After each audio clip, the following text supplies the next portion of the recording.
আসসালামু আলাইকুম। আমি এম আসিফুর রহমান, পড়াশোনা করছি ঢাকা বিশ্ববিদ্যালয়, ইনস্ট্রাক্টর রয়্যাল এডুকেশন।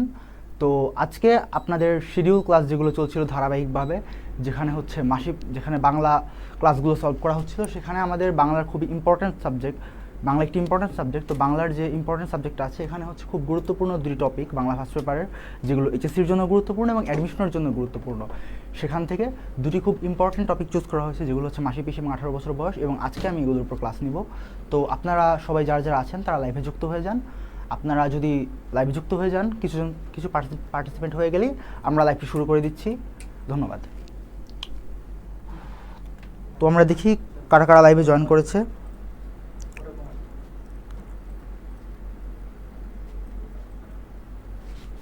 কি আসছে?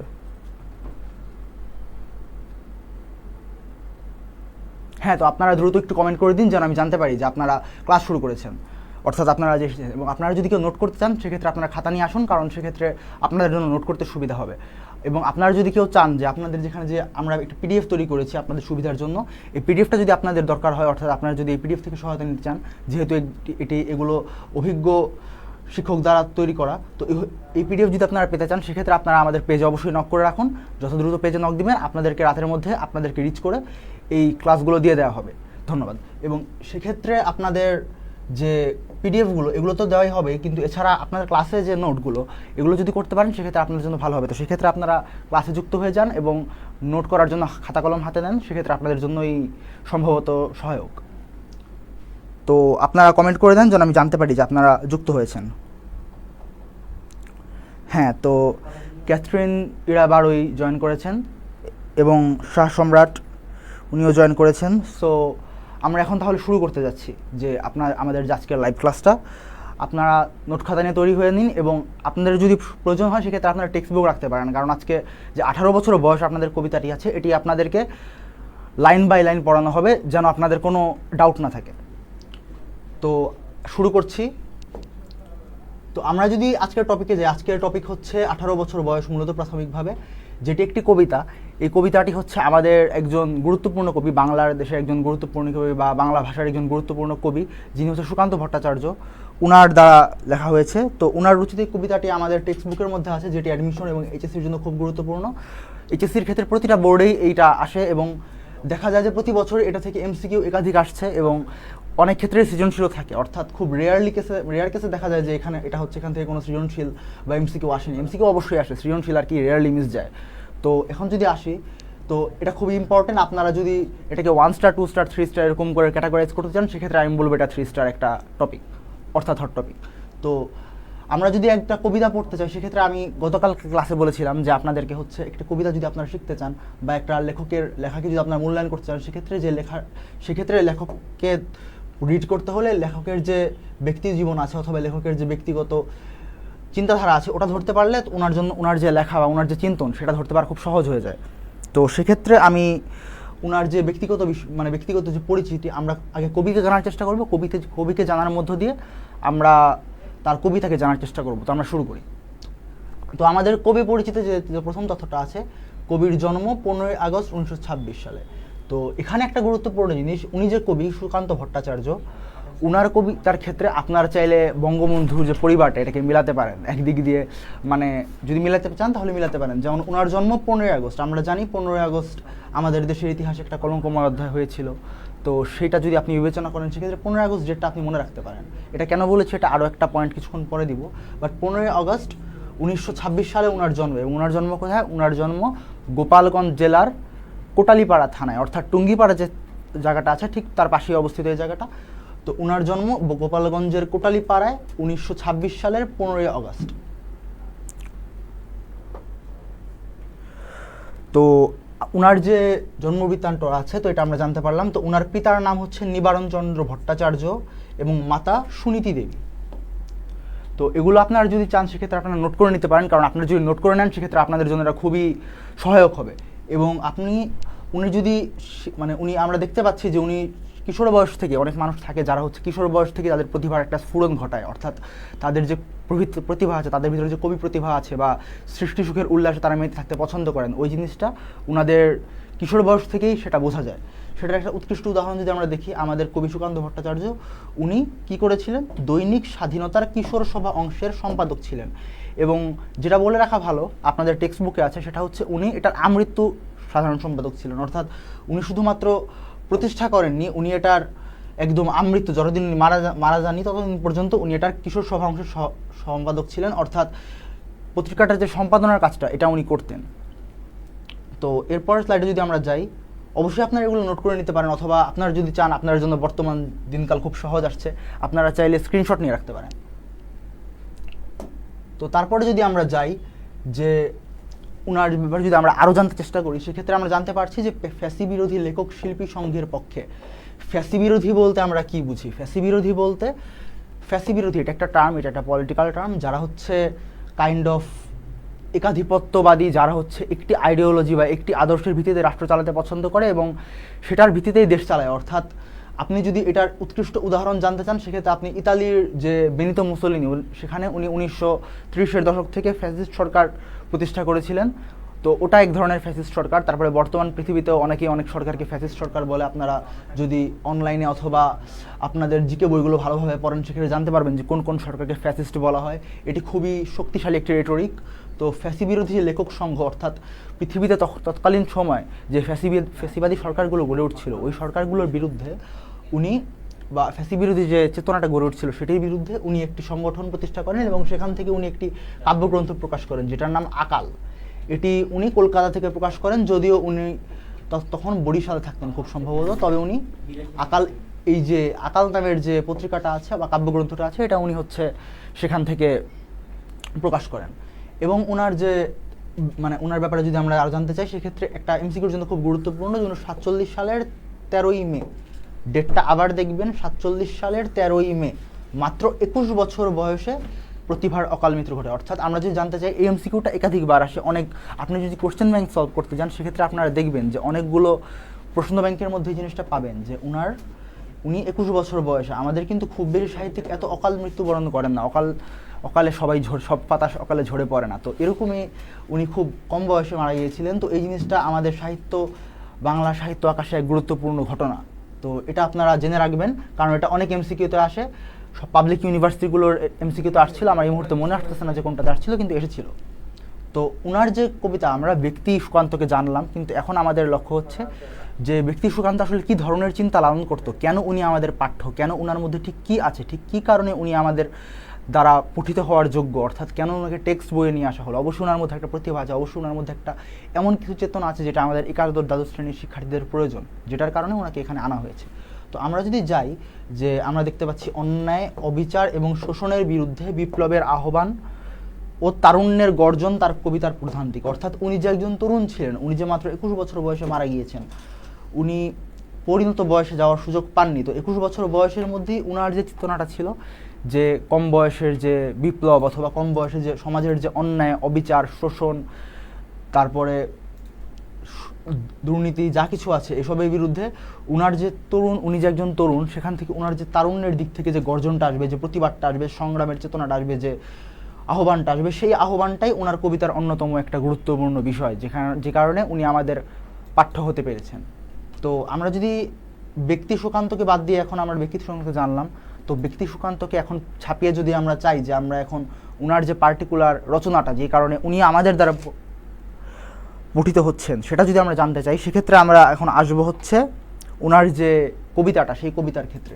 তো আমি শুরুতেই বলেছিলাম যে আমরা কবিতাটা লাইন বাই লাইন পড়াবো, কারণ এই 18 বছর বয়স কবিতার সহজ কবিতা, কিন্তু অনেকেই এটা পরিষ্কারভাবে বুঝে উঠতে পারে না যে ঠিক কী এখানে বোঝানো হয়েছে। তো লাইন বাই লাইন যদি পড়ানো হয়, সেক্ষেত্রে আর কনফিউশনটা থাকে না। তো আমি কনফিউশনটা ক্লিয়ার করতে লাইন বাই লাইন পড়ানোর জন্য আগ্রহ প্রকাশ করেছি, এবং রয়্যাল এডুকেশন আমাকে সুযোগটা দিয়েছে, কারণ অনেকেই লাইন বাই লাইন পড়াতে প্রচুর সময় লাগে, যে সময়টা সবাই সব জায়গায় অ্যাপ্রুভ করা হয় না বা দেওয়া যায় না।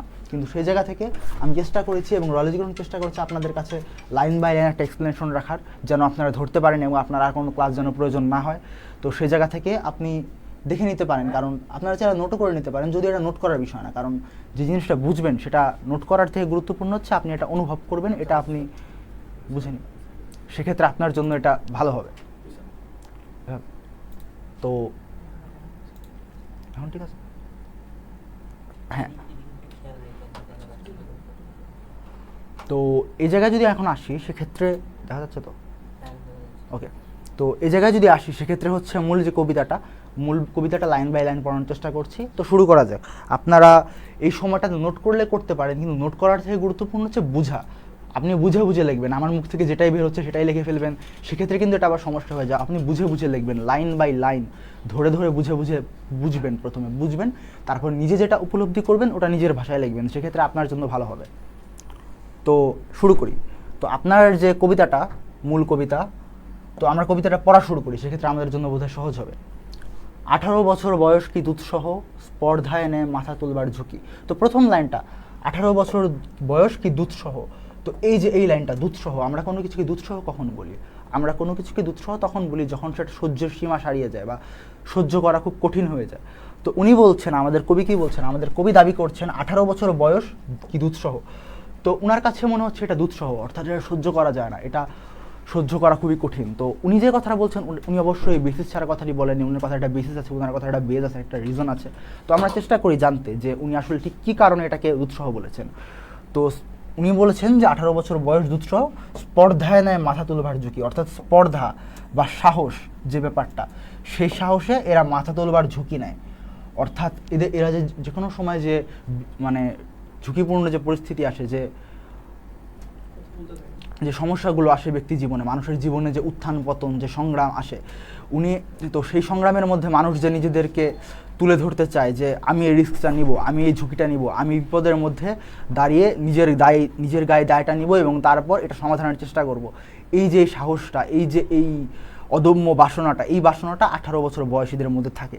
যেমন যদি ভালো করে ধরতে চাই, মাথা তোলবার ঝুঁকি, এটা আপনি আরও ভালো করে বুঝতে পারবেন। আপনি একটা অবস্থা কল্পনা করেন যে একটা যুদ্ধ হচ্ছে, তো আপনি ট্রেন যেটা বা বাংকার বলে অনেকে, সেখানে আপনি লুকিয়ে আছেন, তো উপর দিয়ে গোলাগুলি হচ্ছে, আপনি মাথাটা উঠালেই আপনি গুলির আঘাতে শহীদ হয়ে যাবেন বা মারা যাবেন। তো ওই ঝুঁকির মধ্যে সবাই কিন্তু সাহস করে মানে বাংকারের উপরে উঠে পাল্টা গুলিটা ছোড়ে না, তো যে ছোড়ে সেই বীর। তো এই যে এই বীরত্বের ব্যাপারটা, এটা কিন্তু সবাই করতে পারে না, এটা যারা করতে পারে তারাই দুঃসাহসী, তারাই বীর। তো এখানে বলা হচ্ছে যে 18 বছর বয়স দুঃসহ, কারণ তারা এই স্পর্ধায় মাথা তুলবার ঝুঁকি নেয়। তারা পরোয়া করে না যে তার মাথায়ও গুলিটা লাগতে পারে, তারা এটাও পরোয়া করে না যে সে নিজেও তার মূল্যবান প্রাণটা, পিতৃ যে প্রাণটা, এটা হারাতে পারে। সেই তার থেকে গুরুত্বপূর্ণ হয়ে ওঠে যে প্রতিবাদ করাটা বা নিজের যে স্বাধিকার, এটা চাওয়ার যে দাবিটা, তো সেটা তার কাছে গুরুত্বপূর্ণ হয়ে ওঠে। তো সেই জিনিসটাই এখানে ফুটিয়ে তোলা হয়েছে। এরপরের লাইনে যদি আমরা যাই, 18 বছর বয়সেই অহরহ বিরাট দুঃসাহসেরা দেয় যে উকি।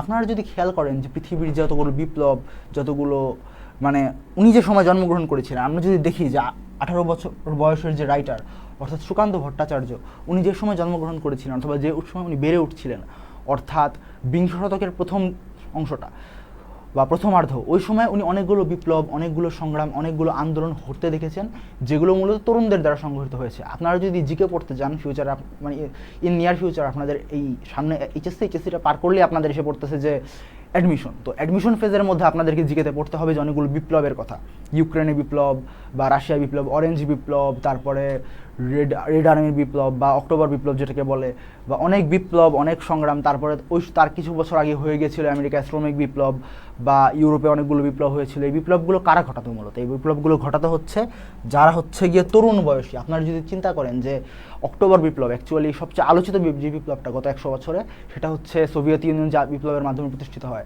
অর্থাৎ অক্টোবর বিপ্লব, বা অনেকে 10 দিনের বিপ্লব বলে অনেকে। তো ওই বিপ্লবটা কারা করেছিল আপনারা যদি দেখেন, বা আমাদের দেশের প্রেক্ষাপটে যদি আসি, আমাদের দেশে যে সবচেয়ে অর্থবহ যে ঘটনাটা মুক্তিযুদ্ধ, মহান মুক্তিযুদ্ধের পরেই যদি যে কোনো ঘটনা আনতে হয়, সেক্ষেত্রে সেই ঘটনাটা হচ্ছে 52 সালের ভাষা আন্দোলন। এই আন্দোলনগুলো কারা ঘটিয়েছিল? এই আন্দোলনগুলো ঘটিয়েছিল নান আদার দেন তরুণ।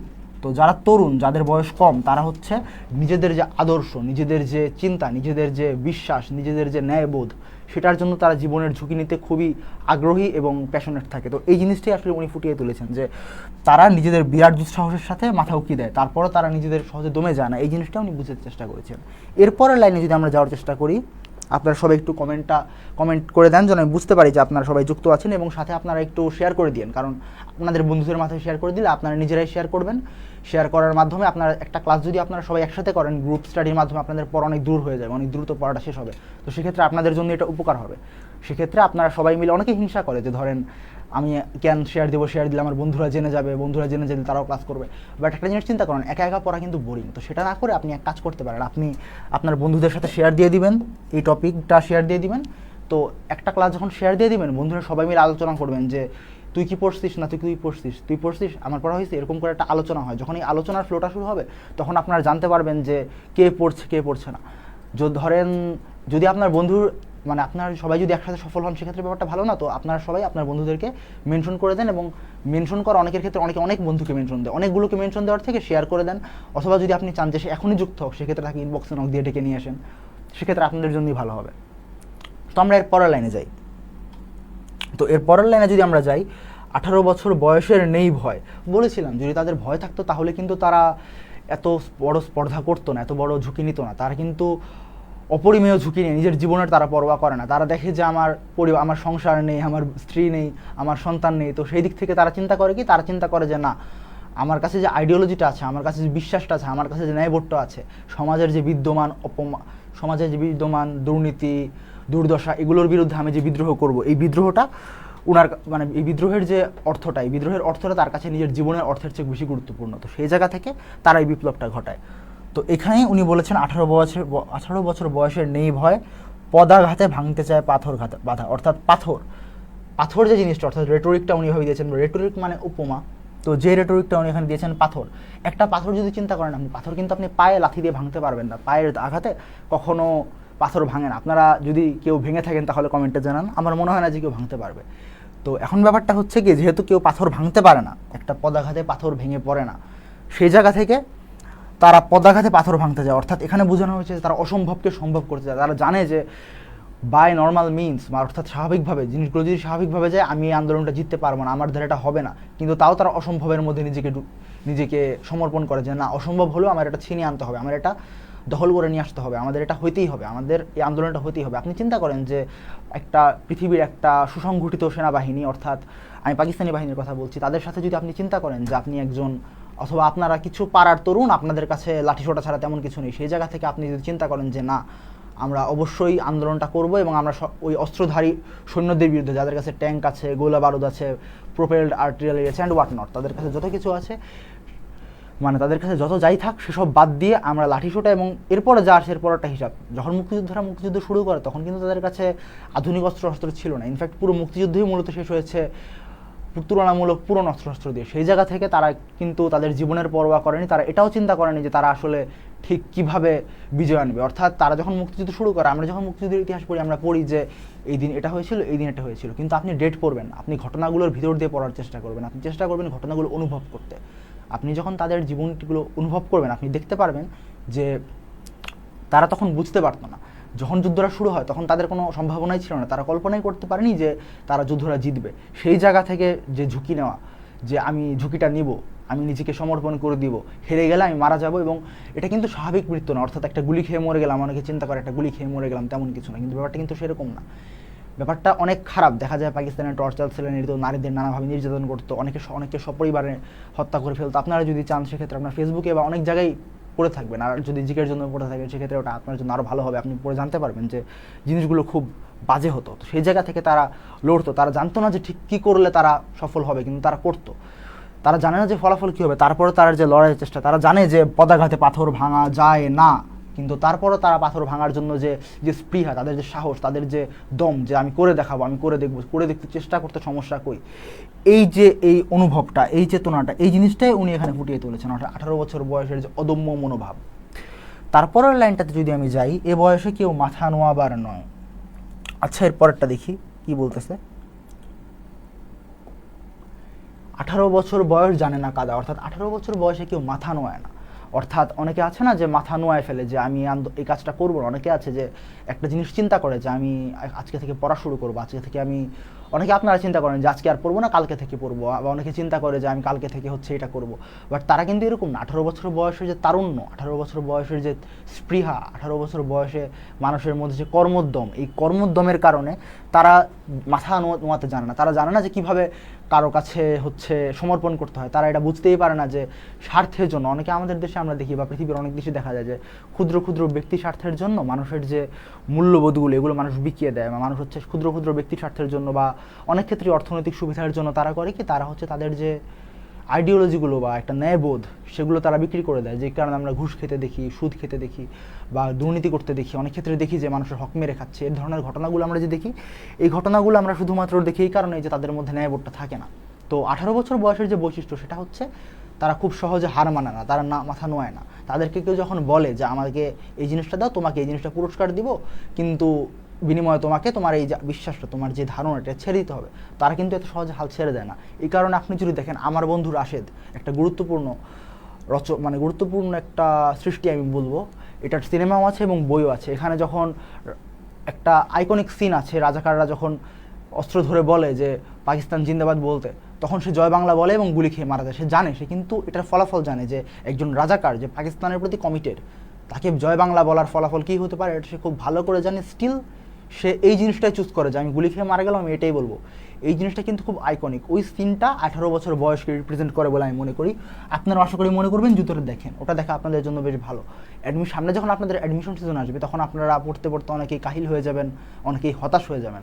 তো সেই মুহূর্তে অনেকে করে কি, অনেকে হচ্ছে মুভি দেখে, গান শুনে। তো আমি বলবো কি, যদি আপনারা মুভি দেখেন সেক্ষেত্রে আপনারা এমন মুভি দেখবেন যেটা অ্যাকচুয়ালি আপনার অ্যাডমিশনে হেল্প করবে। যদি আপনি দেখেন যে আমার বন্ধু রাশেদ এরকম একটা সৃষ্টি, বা আপনি এমন কোনো সৃষ্টি দেখবেন যে সেটা মুক্তিযুদ্ধ রিলেটেড বা বাংলাদেশের চলচ্চিত্র পুরস্কার পাওয়া, সেক্ষেত্রে আপনি ঘটনাগুলো কানেক্ট করতে পারবেন এবং মনে হয় আপনি পড়ার মধ্যেই থাকবেন স্টিল, তাই না? তো তারপরে লাইনটাতে আপনারা চলে যায় এবং আমি দেখি কারা কারা কমেন্ট করেছেন। একটু দয়া করে কমেন্ট করে দিন, কারণ আপনার বন্ধুরাই তো, ভালো হলে তো আপনার বন্ধুদেরই হবে, তাই না?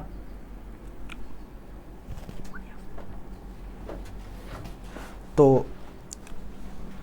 সবাই একটু কমেন্ট করে দিন আর শেয়ার করে দিন। মাত্র 4টা শেয়ার দেখে খুব খারাপ লাগছে।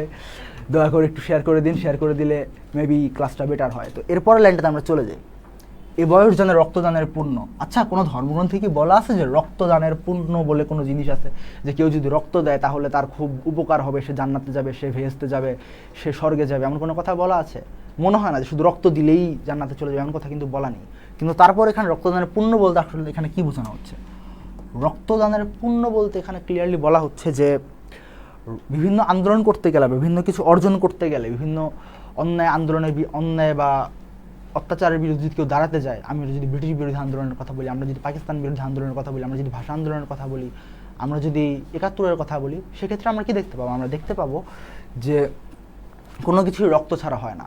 এই কারণেই একজন বিখ্যাত মনীষী বলেছিলেন যে তোমরা আমাকে রক্ত দাও, আমি তোমাদেরকে স্বাধীনতা দেবো। এখন কোন মনীষী বলেছিলেন এটা আপনারা কমেন্টে বলে দেন, আমি দেখি যে কে এটার উত্তর জানে। তোমরা আমাকে রক্ত দাও, আমি তোমাদেরকে স্বাধীনতা দিব, এই ধরনের উক্তি কে করেছিল?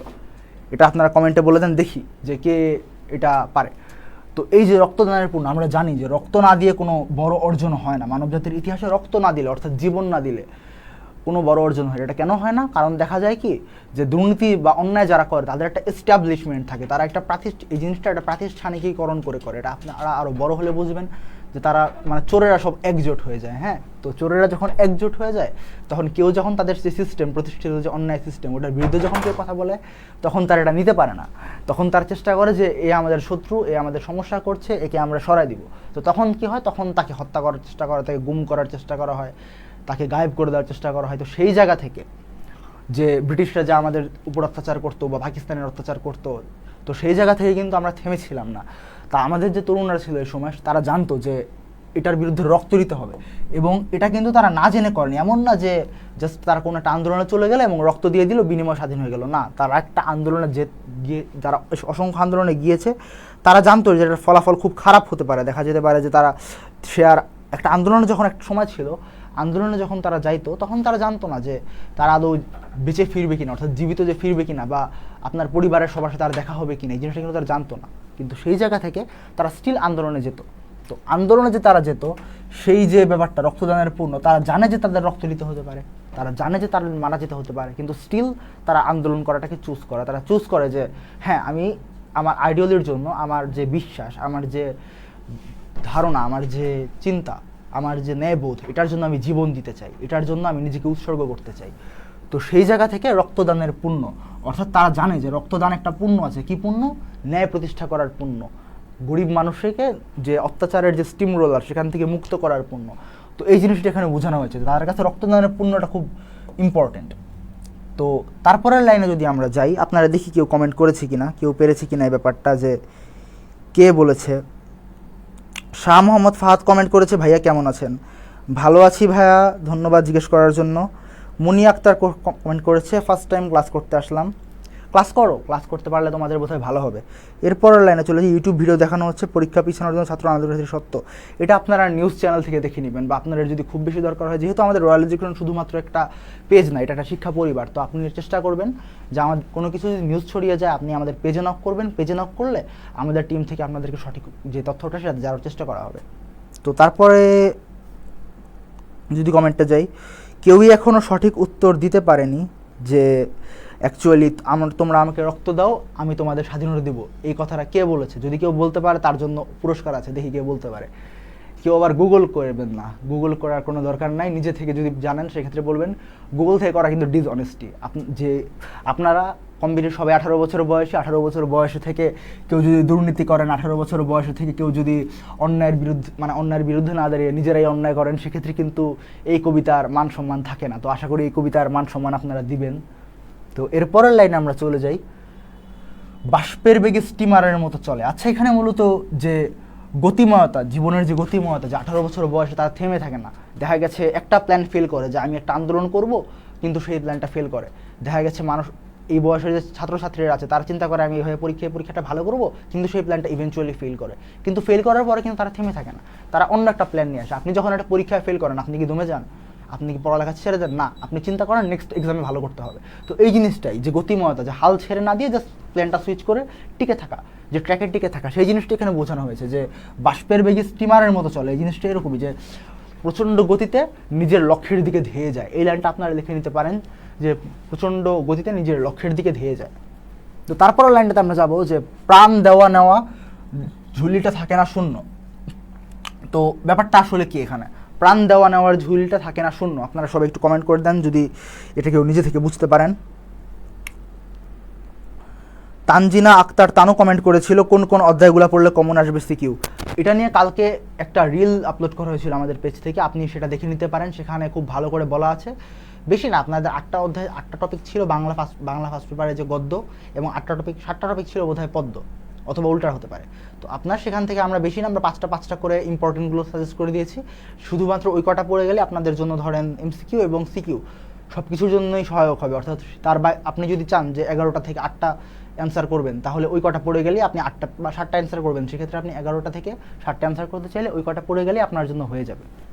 তো তারপরে যদি আমি যাই, বাষ্পের বেগে স্টিমারের মতো চলে, প্রাণ দেওয়া নেওয়ার ঝুলিটা থাকে না শূন্য। অর্থাৎ প্রাণ দেওয়ার যে হিসাব, একটা খেরো খাতা, একটা ব্যাঙ্ক অ্যাকাউন্টের কথা চিন্তা করতে পারেন, যে সে জীবন দিবে। তো জীবন দেওয়ার যে অ্যাকাউন্টটা, অর্থাৎ আমি জীবন দিয়েছি কিনা, আমি কি নিজের জীবনকে উৎসর্গ করেছি কিনা, এখানে একটা গুরুত্বপূর্ণ জিনিস। প্রাণ দেওয়া নেওয়া বলতে কিন্তু এখানে শুধুমাত্র লিটারেলি বা আক্ষরিক অর্থে মৃত্যুবরণ না, শুধুমাত্র মৃত্যুবরণ এখানে বলা হচ্ছে না। অনেকে আছে, আপনি যদি অনেক বড় বড় আন্দোলনকারীর কথা বলেন, যেমন নেলসন ম্যান্ডেলা, উনি কিন্তু নিজের আদর্শের জন্য সারা জীবন লড়াই করে গেছেন, কিন্তু উনি কিন্তু মারা যাননি। তারপরে যদি আপনি চিন্তা করেন, আরও কারো কথা যদি আপনি বলেন, ধরেন জওহরলাল নেহরু, উনি কিন্তু ভারতের আন্দোলনের জন্য অনেক সংগ্রাম করেছেন, কিন্তু অন দ্য পাথ, স্বাধীনতা অর্জন করার পথে কিন্তু কোথাও মারা যাননি। উনি সফল হয়েছিলেন ওনার লক্ষ্যে। অনেকেই সফল, যারা যে প্রাণ দেয় তারা সবাই ইভেনচুয়ালি সফল হয়, কিন্তু দেখা যাচ্ছে অনেকেই কিন্তু মারা যায় না। মারা যাওয়া বাদে অনেকে নিজের জীবনটা উৎসর্গ করে, মারা যাওয়ার থেকে, যেটা অনেক ক্ষেত্রে বেশি কষ্টকর। যেমন যদি আপনি চিন্তা করেন নেলসন ম্যান্ডেলা, উনি যদি 1963 সালে কারাগারে মারা যেতেন, তাহলে হয়তো ইতিহাসটা অন্যরকমভাবে লেখা হতো। কিন্তু উনি কিন্তু মারা যাননি, উনি 27 বছর কারাভোগ করেছেন।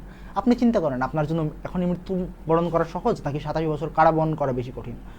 তো ব্যাপারটা এরকমই, যে অনেকের প্রাণ দেওয়া না বলতে এখন আক্ষরিক অর্থে জীবন মৃত্যু না।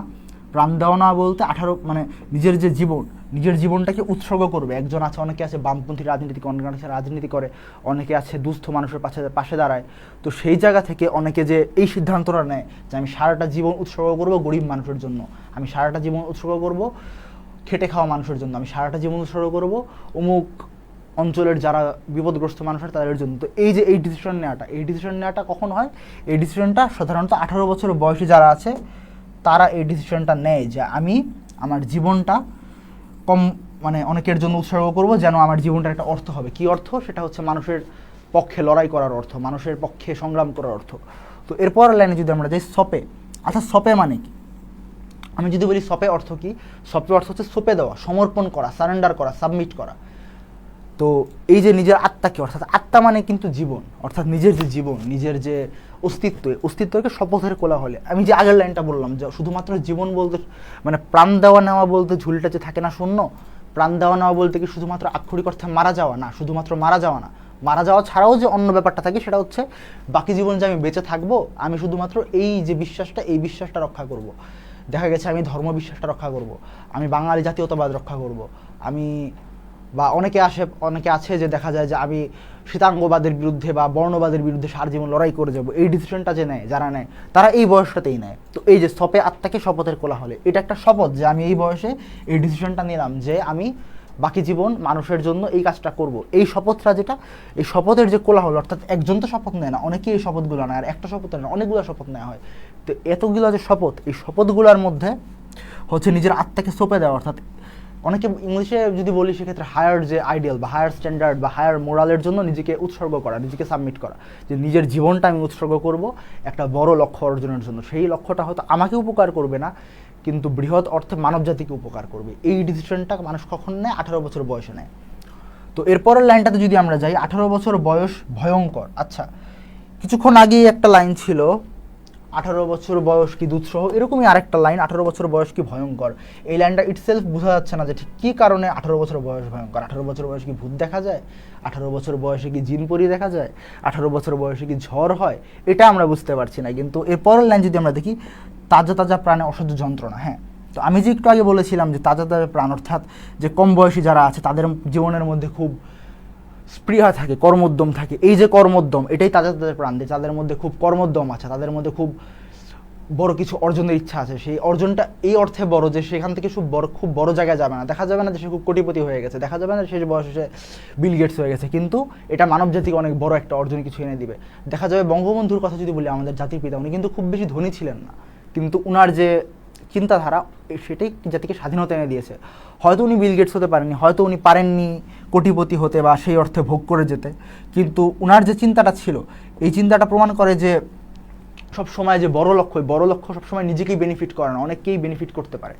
তো এই যে এই ডিসিশনগুলো, এগুলো 18 বছর বয়সে নেওয়া হয়। আপনি যদি চেষ্টা করেন যে বঙ্গবন্ধুর ব্যাপারে বা শেরে বাংলার ব্যাপারে জানতে, যে আমাদের নেতাগুলো ঠিক কোন বয়স থেকে এই ধরনের বিপ্লব, এই ধরনের সংগ্রাম এই লাইনে আসছিল, সেক্ষেত্রে আপনারা দেখতে পারবেন যে তারা মোটামুটি তরুণ বয়স থেকেই মানুষের মুক্তির জন্য কাজ করতো। তো এরকম তাজা তাজা প্রায় অসহ্য যন্ত্রণা, অর্থাৎ তাদের মধ্যে, আচ্ছা যন্ত্রণাটা কিসের? তাদের প্রাণ যদি তাজাই হয়, কিসের এই অসহ্য যন্ত্রণা?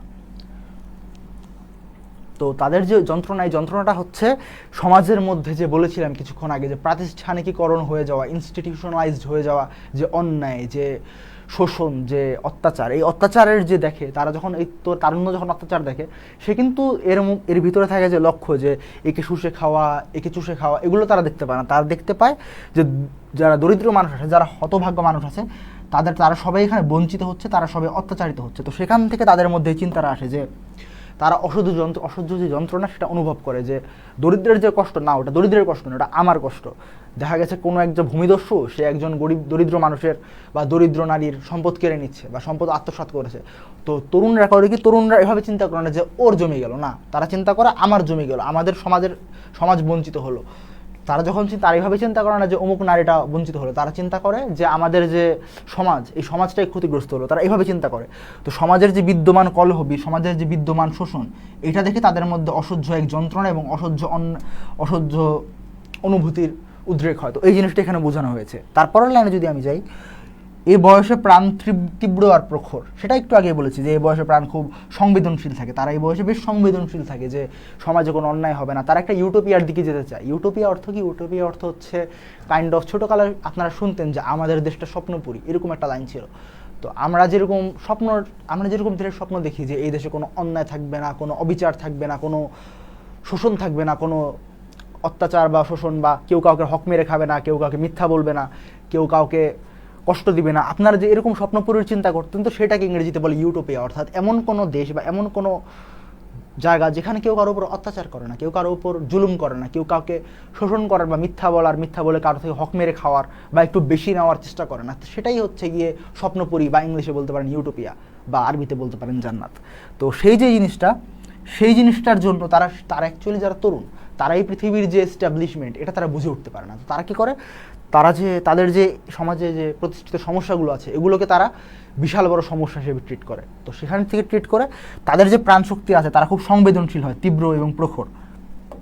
তো সেই জায়গা থেকে তারা কি করে, সেই জায়গা থেকে তারা সমাজের যে বিদ্যমান ব্যবস্থা আছে এটার বিরুদ্ধে তারা আন্দোলন করতে নেমে যায়, তারা সংগ্রাম করতে নেমে যায়। তারা কেয়ার করে না যে এতে তারা গুম হতে পারে, তারা খুন হতে পারে, তারা ধ্বংস হয়ে যেতে পারে, তাদেরকে জেল দেওয়া হতে পারে, তাদেরকে তাদের পরিবারের ক্ষতি হতে পারে, তাদের শিক্ষা জীবন নষ্ট হতে পারে। এই আন্দোলন করতে করতে যে সময় দিতে হবে, সময় দিতে গিয়ে তার পড়ালেখার ক্ষতি হতে পারে না, তারা এইসব কেয়ার করে না। এর একটা আরও একটা উৎকৃষ্ট উদাহরণ হচ্ছে আমাদের যে জাতির পিতা বঙ্গবন্ধু শেখ মুজিবুর রহমান ছিলেন। ওনাকে কিন্তু চতুর্থ শ্রেণীর ছাত্রছাত্রীদের পক্ষে আন্দোলন করার জন্য ঢাকা বিশ্ববিদ্যালয় থেকে বহিষ্কার করা হয় 1948 সালে।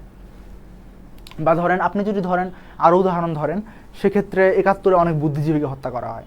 তো এই যে এই মানুষগুলো, এরা কিন্তু জানতো যে তাদের যে স্ট্যান্স, তাদের যে অবস্থান, তাদের যে সিদ্ধান্ত, যে হ্যাঁ আমি একটা স্ট্যাবলিশমেন্ট, একটা রাষ্ট্র, যে রাষ্ট্র ভায়োলেন্স করতে পারে, যে রাষ্ট্র আমার অধিকার কেড়ে নিতে পারে, সেই রাষ্ট্রের বিরুদ্ধে গিয়ে গরিব মানুষের অধিকারের পক্ষে দাঁড়াচ্ছি। গরিব মানুষের কিন্তু আমার কিছু দেওয়ার নেই, গরিব মানুষ আমাকে টাকা দিতে পারবে না, গরিব মানুষ আমাকে নিরাপত্তা দিবে না, রাষ্ট্র আমাকে নিরাপত্তা দিবে, রাষ্ট্রের পক্ষে যদি অন্যায় করি রাষ্ট্র আমাকে টাকা দিবে। কিন্তু না, তারা সুবিধাজনক অবস্থান ছেড়ে দিয়ে, তাদের যে সুবিধাজনক অবস্থা ছিল, সুবিধাজনক অবস্থান ছেড়ে দিয়ে তারা ঠিক করেছে যে না, আমি যে দরিদ্র মানুষ, যদিও তাদের কিছু দেওয়ার নেই, যদিও তারা আমাকে ধন্যবাদ হয়তো দিতে পারবে, দোয়া দিতে পারবে, কিন্তু তারা হয়তো আমাকে এটা দিতে পারবে না, যে সিকিউরিটি দিতে পারবে না, তারা আমাকে টাকা পয়সা দিয়ে হেল্প করতে পারবে না, স্টিল আমি গরিব মানুষের পক্ষে দাঁড়াবো, আমি স্টিল যারা বঞ্চিত, যারা শোষিত, তাদের পক্ষে দাঁড়াবো। কেন দাঁড়াবো? শুধুমাত্র ন্যায়বোধের কারণে।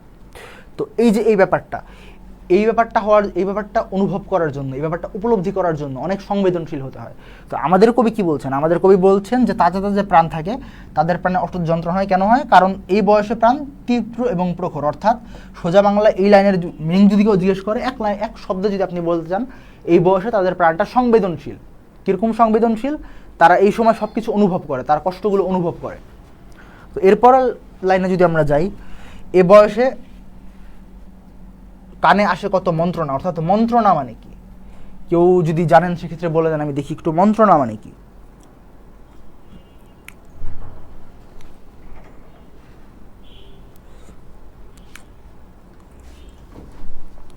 মন্ত্রণা মানে হচ্ছে, যদি কোশ্চেন করি,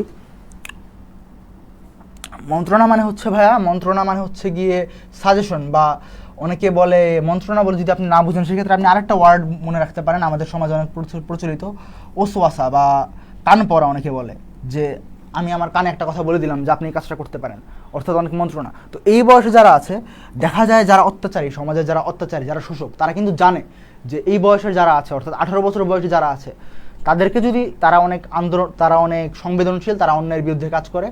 তো এই যে সুযোগটা অনেকে আছে যে যারা প্রাপ্তবয়স্ক বা যারা বৃদ্ধ হয়ে গেছে, দুর্নীতি করতে করতে অভিজ্ঞতায় বৃদ্ধ হয়ে গেছে, তো তারা চিন্তা করে কি, তারা চিন্তা করে যে হ্যাঁ, এই তারুণ্যের বিরুদ্ধে আমরা দাঁড়াতে পারবো না, তারুণ্যের বিরুদ্ধে, তারুণ্য যে অত্যাচারের বিরুদ্ধে একদম পাথরের মতো দাঁড়াবে, এই সুযোগটা কিন্তু মানে যারা 18 বছর বয়সী, তারা যে অন্যায়ের বিরুদ্ধে পাথরের মতো দাঁড়াবে, তাদেরকে ডিঙিয়ে অন্যায়টা করা সম্ভব না, এটা তারা জানে। যেহেতু তারা জানে, তারা কি করে, তারা চেষ্টা করে যে এই বয়সে যারা আছে, 18 বছর বয়সী যারা আছে, তাদেরকে মন্ত্রণা দিতে চেষ্টা করে যে দেখো, আমরা লুটেরা না, ওরা লুটেরা। মানে লুটেরাদের অনেকগুলো গ্রুপ থাকে না, চোরদের অনেকগুলো দল থাকে। তো এতগুলো দলের মধ্যে এক দল বলে যে ওরা চোর, আমরা ভালো, আরেক দল বলে না ওরা চোর, আমরা ভালো। এরকম করে তারা ডিলেমা বা একটা ক্লাউড ক্রিয়েট করার চেষ্টা করে, যেখানে তারা বলতে চায় যে ওরা ভালো, আমরা খারাপ, আমরা ভালো চোর, ও খারাপ চোর, এরকম একটা ডিলেমা ক্রিয়েট করার চেষ্টা করে। তো এই যে মন্ত্রণাটা, এই ধরনের মন্ত্রণা, বা আরেকটা অন্য দিক দিয়ে যদি চিন্তা করি, যে এরা প্রাণ শক্তি, যে তাজা প্রাণ, তারপরে অনেক প্রখর প্রাণ, তো এদের অনেক ইউটিলিটি আছে। দেখা যায় এদেরকে যদি কেউ নিজের স্বার্থে ব্যবহার করতে পারে, যেহেতু তারা অনভিজ্ঞ, বয়সটা 18, এরা অনভিজ্ঞ, তুলনামূলকভাবে এরা যেহেতু অনভিজ্ঞ একদিক দিয়ে, সেহেতু অনেকেই চেষ্টা করে যে আমি এক কাজ করবো, আমি এদেরকে ব্যবহার করবো, নিজ স্বার্থে ব্যবহার করে নিব। এদের যে প্রাণ শক্তি আছে, এদেরকে যদি কেউ ভুল বোঝাতে পারে, যে কেউ যদি ভুল বোঝায় বলতে পারে যে না তুমি যে এটা অন্যায় করতেছো, এদিকে আন্দোলন না করে ওদিকে আন্দোলন করে, এরকম যদি কেউ ভুল বোঝাতে পারে, এদেরকে যদি কেউ নিজ স্বার্থে ব্যবহার করতে সক্ষম হয়, সেক্ষেত্রে কিন্তু সে খুব ভালো একটা লাভ বা প্রফিট করে নিতে পারবে। তো সেই কারণেই এই বয়সে যারা আছে এদেরকে অনেকে মন্ত্রণা দেয়, অনেকে ভুল বুঝায়, অনেকে দেখা যায় ভুল রাজনৈতিক দলে নিয়ে যায়, এদেরকে অনেকে ভুল অর্থ অনেক কিছু ভুল ইন্টারপ্রেট করে, ভুলভাবে মিস ইন্টারপ্রেট করে দিয়ে এদেরকে এমন একটা জায়গায় নিয়ে যায়, অর্থাৎ এদেরকে বাজেভাবে ব্যবহার করার চেষ্টা করে। তো এই জিনিসটা এই লাইনে বোঝানো হয়েছে। এরপরের লাইনে যদি আমরা যাই, 18 বছর বয়স যে দুর্বার, পথে প্রান্তরে ছোটায় বহু তুফান। তো আগের লাইনগুলোতে অর্থাৎ আগের চরণগুলোতে যে প্রাণ শক্তির কথা বলা হয়েছে, আমরা যে বারবার পড়ে এসেছি, এরপরে এটা আগের পেজে যদি যাই, 18 বছর বয়সে এই যে দুঃসাহসেরা দেয়, এরকমই একটা লাইন হচ্ছে 18 বছর বয়স যে দুর্বার, পথে প্রান্তরে ছোটায় বহু তুফান। এটা কোত্থেকে আসছে? এটা আসছে এই অর্থ থেকে যে এই বয়সটা 18 বছর বয়স দুর্বার, মূলত 18 বছর বয়সের যে মানে যে স্পৃহা, যে দ্রুতগামিতা, যে শক্ত প্রাণ শক্তি অন্যায়ের বিরুদ্ধে, সেই জিনিসটাই রিপিটেডলি আবার এখানে ফুটে উঠেছে। এরপরের লাইনে যদি আমরা যাই, পথে প্রান্তরে ছোটায় বহু তুফান, অর্থাৎ তারা প্রচুর আন্দোলন। আপনি যদি দেখেন এই যে বর্তমান সময় আপনারা যে এত বছর বেঁচে আছেন, এক্সপেক্ট করি যারা এইচএসসি 2024 অংশগ্রহণ করবেন, আপনারা আনুমানিক জীবনে পৃথিবীতে 20টি বছর কাটিয়েছেন, 20টি গ্রীষ্ম এসেছে গেছে আপনাদের জীবনে। তো সেই দিক থেকে যদি চিন্তা করি, আপনারা যত আন্দোলন, যত জাতীয় বা আঞ্চলিক বা আন্তর্জাতিক যতগুলো আন্দোলন, যতগুলো প্রতিবাদ সভা বা যা কিছু দেখেছেন, খেয়াল করবেন যে হয়তো বৃদ্ধ বা অভিজ্ঞ বা প্রবীণরা থাকেন, কিন্তু সেখানে আন্দোলনের মূল চালিকা শক্তি হচ্ছে তরুণরা। তো এই যে তরুণরা বিভিন্ন আন্দোলনে ফুয়েল দেয় বা নিজেরা অংশগ্রহণ করে আন্দোলন বা দাবিকে প্রাণবন্ত করে তোলে, সেই কাজটা করে এই যে ছোটায় বহু তুফান। তারা পথে প্রান্তরে, অর্থাৎ পথে প্রান্তরে, আন্দোলনটা আর ঘরে বসে হয় না, আন্দোলন হয় পথে প্রান্তরে। তো তারা বহু তুফান ছোটায় বা বহু ঘটনা ঘটায়, দেখা যায় যে তারা পৃথিবীর ইতিহাস বদলে দেয়। টর্নেডো যেরকম একটা এলাকার বা একটা আবহাওয়া বা একটা পরিবেশের মধ্যে মানে ধ্বংসযজ্ঞ চালায় চলে যায়, এরকম কবি বোঝার চেষ্টা করেছেন যে তারা হচ্ছে যে অত্যাচারীদের যে স্ট্যাবলিশমেন্ট বা অত্যাচারীদের যে একটা মানে সংঘবদ্ধ একটা দল, এদের উপর দিয়ে তুফানের মতোই ধ্বংসযজ্ঞ চালিয়ে দিয়ে চলে যায়। তো তারপরের লাইনে যদি আমরা যাই, দুর্যোগে হাল ঠিক মতো রাখা ভার, অর্থাৎ এরকম একটা দুর্যোগ যে এই ধরনের যখন দুর্যোগ হয়, তারা যখন একটা বড় সংগঠিত আন্দোলন করার চেষ্টা করে। আপনি যদি উদাহরণ হিসেবে দেখেন, সেক্ষেত্রে আমেরিকার যে গৃহযুদ্ধ, যেটা অ্যাকচুয়ালি বর্ণবাদের কারণে হয় 1863 সালে, বা বাংলাদেশের যে মুক্তিযুদ্ধ বা ব্রিটিশ বিরোধী যে আন্দোলন যেগুলো হয়েছিল আমাদের উপমহাদেশে, ব্রিটিশ বিরোধী যতগুলো বিদ্রোহ হয়েছিল, বা আপনারা যদি চিন্তা করেন আরও যত বিপ্লব হয়েছে, রাশিয়ায় অক্টোবর বিপ্লব হয়েছে, বা ইউরোপে অরেঞ্জ বিপ্লব, অনেকগুলো, তারপরে গ্লোরিয়াস বিপ্লব, এরকম অনেকগুলো বিপ্লব হয়েছে। যতগুলো বিপ্লব হয়েছে, বেশিরভাগ বিপ্লব কারা করেছে? তরুণরা করেছে। তো তরুণদের যে এই যে দুর্যোগ, এই যে বিপ্লব, এই যে সংগ্রাম, এই সংগ্রামগুলো যে স্ট্যাবলিশমেন্ট থাকে বা যে সিস্টেমগুলো থাকে, সেগুলোর উপর ঝড় তুফান বয়ে নিয়ে যায়। শুধুমাত্র তা না, শুধুমাত্র একটা আন্দোলন যখন আপনি কন্ডাক্ট করেন, তখন শুধুমাত্র অন্যদের উপর আর কি ধ্বংসযজ্ঞ জানা, নিজেদের উপরও ক্যাজুয়ালিটি থাকে। তো এরকমই দুর্যোগে হাল ঠিক মতো রাখা ভার, অর্থাৎ দুর্যোগে মানে যে দুর্যোগ যারা চালিত করে, অর্থাৎ যে তরুণরা অথবা অপর পক্ষে যারা চালিত করে অত্যাচারীরা, সবার পক্ষে এই সময়গুলোতে হাল রাখা ভার, অর্থাৎ তার কন্ট্রোল রাখতে পারে না যে আন্দোলনটা কোন দিকে যাচ্ছে, তারা এটা কন্ট্রোল রাখতে পারে না। যদি বিভিন্ন মানে উপন্যাস, যেগুলো অস্থির সময়ের উপন্যাস বা কবিতা পড়ে থাকেন, দেখবেন যে তারা জানে না যে কী হতে যাচ্ছে। তো ওই অস্থিরতাটাই এখানে ফুটে উঠেছে, তারা ঠিকমতো জানে না যে ফলাফল কী আসবে, হাল ঠিক মতো রাখা ভার।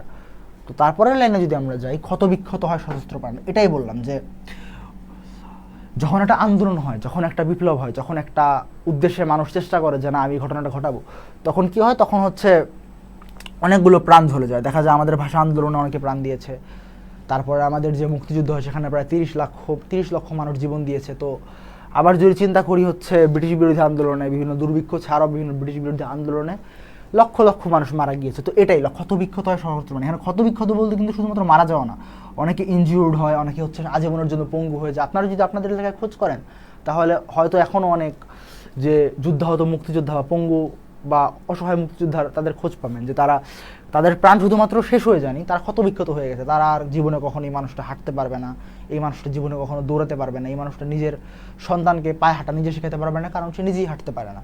তো এই যে নির্মম বাস্তবতাগুলো, এগুলো এখানে ফুটে উঠেছে। ক্ষতবিক্ষত হয় সহস্র প্রাণ, অর্থাৎ এই প্রাণগুলো তরুণ বাকি জীবনটা মানে সুন্দরভাবে কাটানোর আগেই তার তারুণ্যেই হয়তো ঝরে যায় না, কিন্তু এমনভাবে আঘাত পেয়ে যায় যে বাকি জীবন আর সুন্দরভাবে কাটানো সম্ভব হয়ে ওঠে না।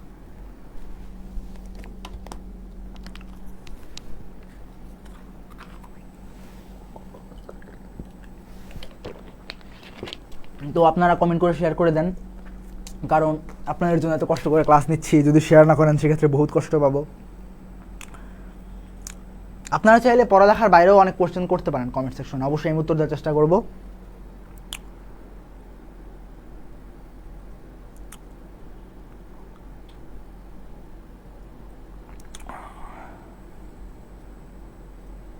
তো তারপরের লাইনে যদি আমরা যাই, যে 18 বছর বয়সে আঘাত আসে অবিশ্রান্ত, অর্থাৎ 18 বছর যে বয়সটা আছে, যে বয়সটা হচ্ছে 18 বছর বয়স অর্থাৎ তারুণ্য, এই সময় আঘাত আসে অবিশ্রান্ত, অর্থাৎ একের পর এক আঘাত থাকে, একে একে হয় জ্বর। যেটা বলেছিলাম যে অনেক আঘাত আসে, অনেকে মানুষ কেউ পঙ্গু হয়ে যায়, কারো জীবন তছনছ হয়ে যায়, কারো পরিবার ভেঙে যায়। মুক্তিযুদ্ধ অনেকের পরিবার, মানে সে নিজে বেঁচে গেছে, সে মুক্তিযোদ্ধা, কিন্তু তার নিজে দেখা যায় সে পূর্ব অক্ষতই আছে, কিন্তু তার পরিবারকে হানাদাররা হত্যা করে ফেলেছে সবাইকে। তো ওরকম যে ঘটনাগুলো একে একে 18 বছর বয়স আঘাত আছে অবিশ্রান্ত, এখানে মূলত এই ঘটনাটাই বোঝানো হয়েছে। এরপরে লাইনে যদি যাই, এ বয়স কালো লক্ষ্য দীর্ঘশ্বাসে, দীর্ঘশ্বাস বানানটা আপনারা খেয়াল করবেন একটু ভালো করে জুম করে প্রয়োজনীয় স্ক্রিনশট নিয়ে রাখবেন, বাসায় খাতার মধ্যে লিখে লিখে প্র্যাকটিস করবেন। এই ধরনের বানান কি ভুল করে, সহস্র, এখানে আরেকটা বানান, এই বানানগুলো আপনারা খেয়াল রাখার চেষ্টা করবেন।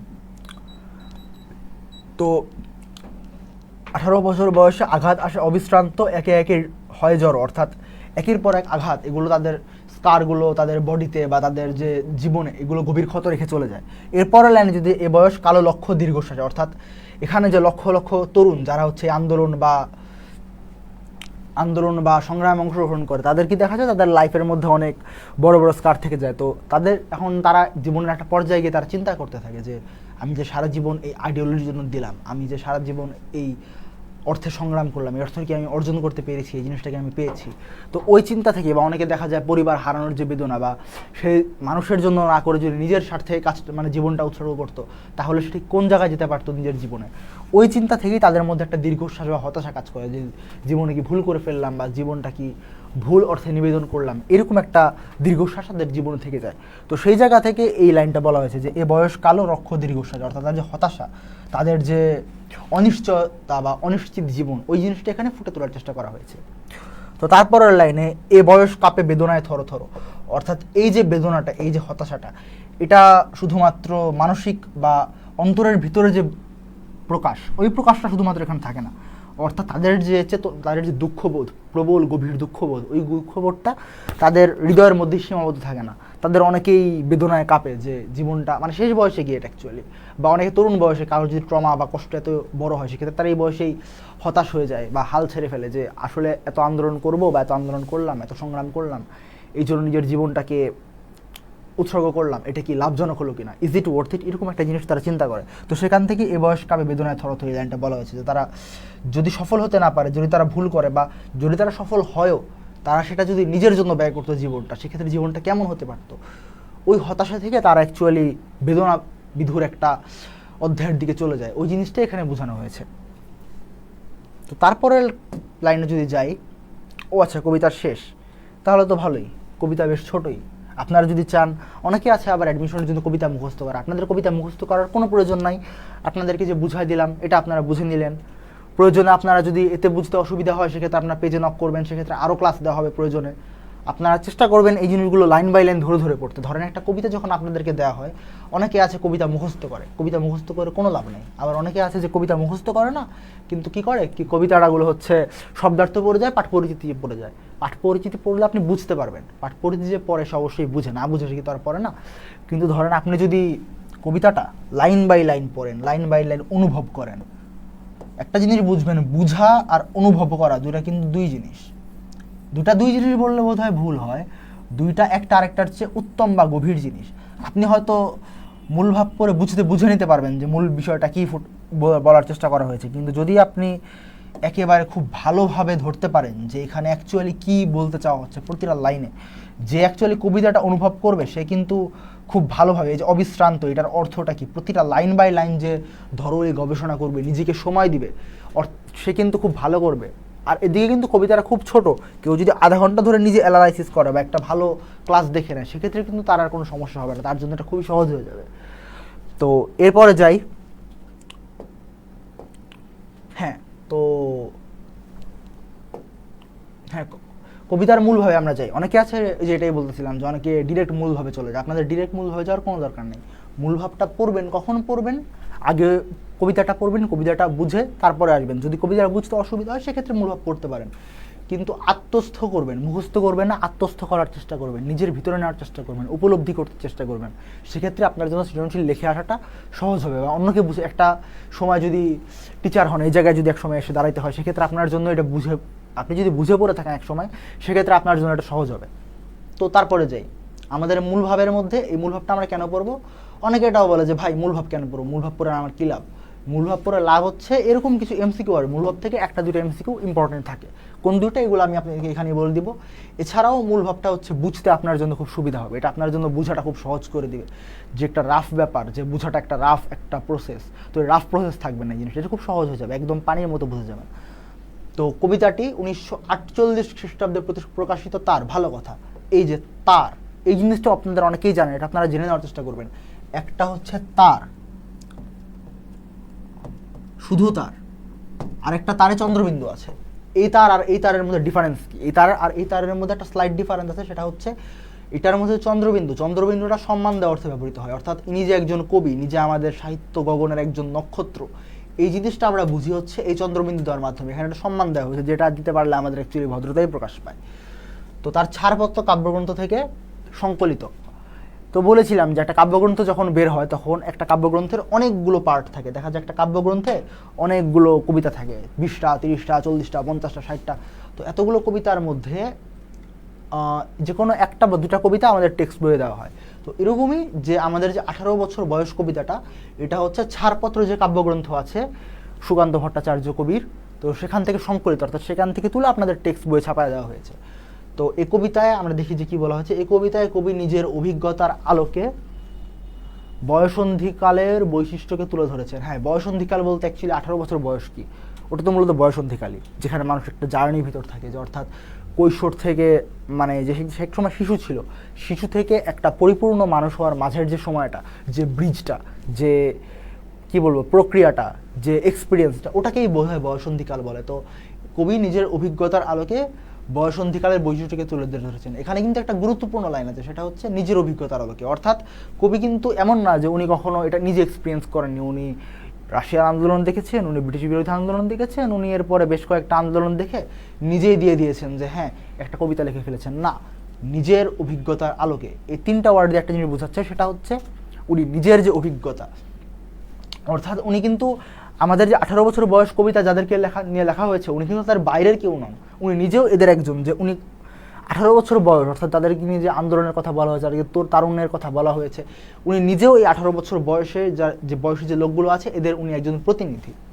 তো সেই জায়গা থেকেই উনি নিজের অভিজ্ঞতার আলোকে এটা বলার চেষ্টা করেছেন। আমরা তো জানি যে আমরা যখন নিজের অভিজ্ঞতার আলোকে কিছু বলতে বা কিছু বুঝতে চেষ্টা করি তখন সেটা খুবই কি বলবো সফিস্টিকেটেড হয়। তো সেখান থেকে উনি আর কি নিজের অভিজ্ঞতার আলোকে এই কবিতাটা লেখার চেষ্টা করেছেন, আমরা এটা জানতে পারলাম। তো এই জিনিসটা আপনার খেয়াল রাখবেন। তারপরে কৈশোর থেকে যৌবনে পদার্পণের এই বয়সটি উত্তেজনার, এই তিনটা জিনিস আপনাদের এমসিকিউতে আসবে। উত্তেজনার, প্রবল আবেগ ও উচ্ছ্বাসে জীবনের ঝুঁকি নেবার উপযোগী। তো এই জিনিসটাই বোঝানোর চেষ্টা করলাম যে তারা উত্তেজিত হয় সহজেই, যেহেতু বয়সন্ধিকাল, তারা প্রবল আবেগে পড়ে, অর্থাৎ সেটা হোক প্রেমের আবেগ অথবা হোক অপরের দুঃখবোধে নিজেও কি বলবো একদম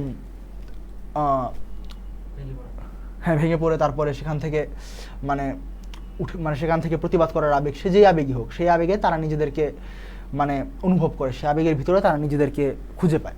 তো উচ্ছ্বাসে জীবনে ঝুঁকি নেবার উপযোগী, এ বয়স অদম্য উৎসাহ, সকল বাধা বিপদকে পেরিয়ে যাওয়ার এবং অন্যায়ের বিরুদ্ধে মাথা উঁচু করে দাঁড়াবার।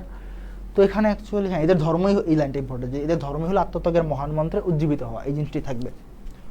তো এই জিনিসটা খুব ইম্পর্টেন্ট যে এদের ধর্ম কোনটা, আত্মত্যাগের মহান মন্ত্রে উজ্জীবিত হওয়া। তো তারপরের লাইন আমরা যাই, আঘাত সংঘাতের মধ্য দিয়ে রক্তশপথ নিয়ে ঝাঁপিয়ে পড়া, তার হ্যাঁ এটাও ইম্পর্টেন্ট। পাশাপাশি এই যে সমাজ জীবনের নানা বিকার, এটাই বলছিলাম যে আন্দোলন বা বিপ্লব তো তারা এমনি এমনি করে না, সমাজের যে বিদ্যমান অন্যায় ব্যবস্থা আছে সেগুলোর বিরুদ্ধেই তারা মূলত ঝাঁপিয়ে পড়ে। সমাজ জীবনের নানা বিকার, অসুস্থতা এবং সর্বনাশের অভিঘাতে এরা হয়ে উঠতে পারে ভয়ঙ্কর। কেন ভয়ঙ্কর? কারণ দেখা যায় যে একটা অন্যায়ের যখন সিস্টেম সেটা যখন ভায়োলেন্ট হয় তখন ওটার প্রতিবাদ করার জন্য তাদেরকেও ভায়োলেন্ট হতে হয়। তো এই জিনিসটাই বোঝানো হয়েছে, তারা ভয়ঙ্কর, দুর্যোগ ও ঝুঁকি জেনেও এই তারুণ্য ও যৌবন শক্তি দুর্বার বেগে এগিয়ে যায় প্রগতির পথে। অর্থাৎ কোন পথে এগিয়ে যায় এটা কিন্তু খুব ইম্পর্টেন্ট। আপনার যদি সৃজনশীলে টিচাররা আপনাদের আপনি যখন এইচএসসি পরীক্ষা দিবেন, খাতায় টিচাররা কিন্তু এমন না যে তারা একেবারে বই না পড়ে দেখতে বসে, তারা কিন্তু একবার টেক্সট বুকটা পড়ে তারপরে তারা দেখতে বসে যে তারা অ্যাকচুয়ালি কী লিখবে। অর্থাৎ খাতার মধ্যে কিছু তারা লাইন খুঁজে যে এই লাইনটা যদি সে লিখতে পারে, একটু গুছায় যদি লিখতে পারে, মূল ভাব থেকে যদি একটা দুটো লাইন লিখতে পারে, সেক্ষেত্রে কিন্তু ওকে আমি নাম্বারটা দিব, ওকে আমি 4 দিব, এরকম কেসে কিন্তু আছে। তো এরকম একটা উদাহরণ হচ্ছে যে দুর্যোগ ও ঝুঁকি জেনেও এই তারুণ্য ও যৌবন শক্তি দুর্বার বেগ এগিয়ে যায় কোন পথে? প্রগতির পথে। এই জিনিসটা যদি কেউ ধরতে পারে, এই জিনিসটা যদি কেউ বলতে পারে, খাতায় যদি এরা লিখে দিয়ে আসতে পারেন যে তারা ঝুঁকি এবং দুর্যোগ জেনেও তাদের যে তারুণ্য, তাদের যে 18 বছর বয়সের যে স্পৃহা, যে উদ্যম, এটার উপর ভর করে তার প্রগতির পথে এগিয়ে যায়, এটা যদি লিখে দিয়ে আসতে পারেন, এক্সপেক্ট করা যায় যে কেউ আপনাকে কম নাম্বার দিবে না। তো তারপরের লাইন আমরা যাচ্ছি বা তারপরের পেজ যাচ্ছি। হ্যাঁ, তো যৌবনের, হ্যাঁ এটা অ্যাকচুয়ালি ইম্পর্টেন্ট। এটা হচ্ছে এই লাইনটা যেটা আমি লিখেছি, এটা আমি আপনাদের পাঠ পরিচিতির এটা একটা লাইন যেটা আমি আলাদা করেছি, বিকজ এটা অনেক পরীক্ষায় আলাদা করে চায় বা আলাদা করে দিলে কোশ্চেন যদি আপনারা বুঝতে থাকেন, কোশ্চেন পড়তে পড়তে যদি আপনারা এক্সপার্ট হয়ে যান, সেক্ষেত্রে আপনারা খেয়াল করবেন যে যখন কোনো একটা পার্টিকুলার লাইন আপনারা লিখতে পারবেন, তখন আপনারা চিনে ফেলবেন যে এই লাইনটা লিখতে পারলে আপনাকে এই নাম্বারটা বেশি দেওয়া হবে। তো এরকমই একটা উদাহরণ হচ্ছে এই যে যৌবনের উদ্দীপনা, সাহসিকতা, দুর্বার গতি, নতুন জীবন রচনার স্বপ্ন এবং কল্যাণব্রত। এগুলো আমি অ্যাকচুয়ালি যখন এইচএসসিতে পরীক্ষা দিতাম তখন এই জিনিসটা আমি মুখস্থ করেছিলাম। অ্যাকচুয়ালি কোনো জিনিস, অনেকে বলে মুখস্থবিদ্যা খারাপ, টেকনিক্যালি হয়তো খারাপ, বাট কিছু কিছু জিনিস লেগে আসলে আপনার নাম্বারটা খুব ভালো আসবে। যৌবনের উদ্দীপনা, সাহসিকতা, দুর্বার গতি, নতুন জীবন রচনার স্বপ্ন এবং কল্যাণব্রত, এই জিনিসটা যদি আপনি লিখে আসতে পারেন, সেক্ষেত্রে কিন্তু আপনার নাম্বার আশা করা যায় অনেক বেড়ে যাবে। এবং অনেকে মনে করে যে হ্যাঁ আমি এখানে দিলাম, আমার কত দিলাম, আমার 4-এর মধ্যে 4ই দিল বা 4-এর মধ্যে 3-এর বেশি তো আমাকে দিবে না, এরকম অনেকে চিন্তা করে। তো আপনার কিন্তু শুধুমাত্র এখানে নাম্বার বাড়াইতে হবে না। দেখা যাবে আপনি যখন একটা পরীক্ষা দিতে বসবেন, তখন দেখা যাবে আপনার সৃজনশীল আছে এখানে 1, 2, 3, 4, 5, 6, 7টা। তো 7টা সৃজনশীলের মধ্যে মনে করেন আপনি 1, 2, 3, 3টা খুব ভালো লিখছেন, 4 নাম্বার তো ভালো হয়নি।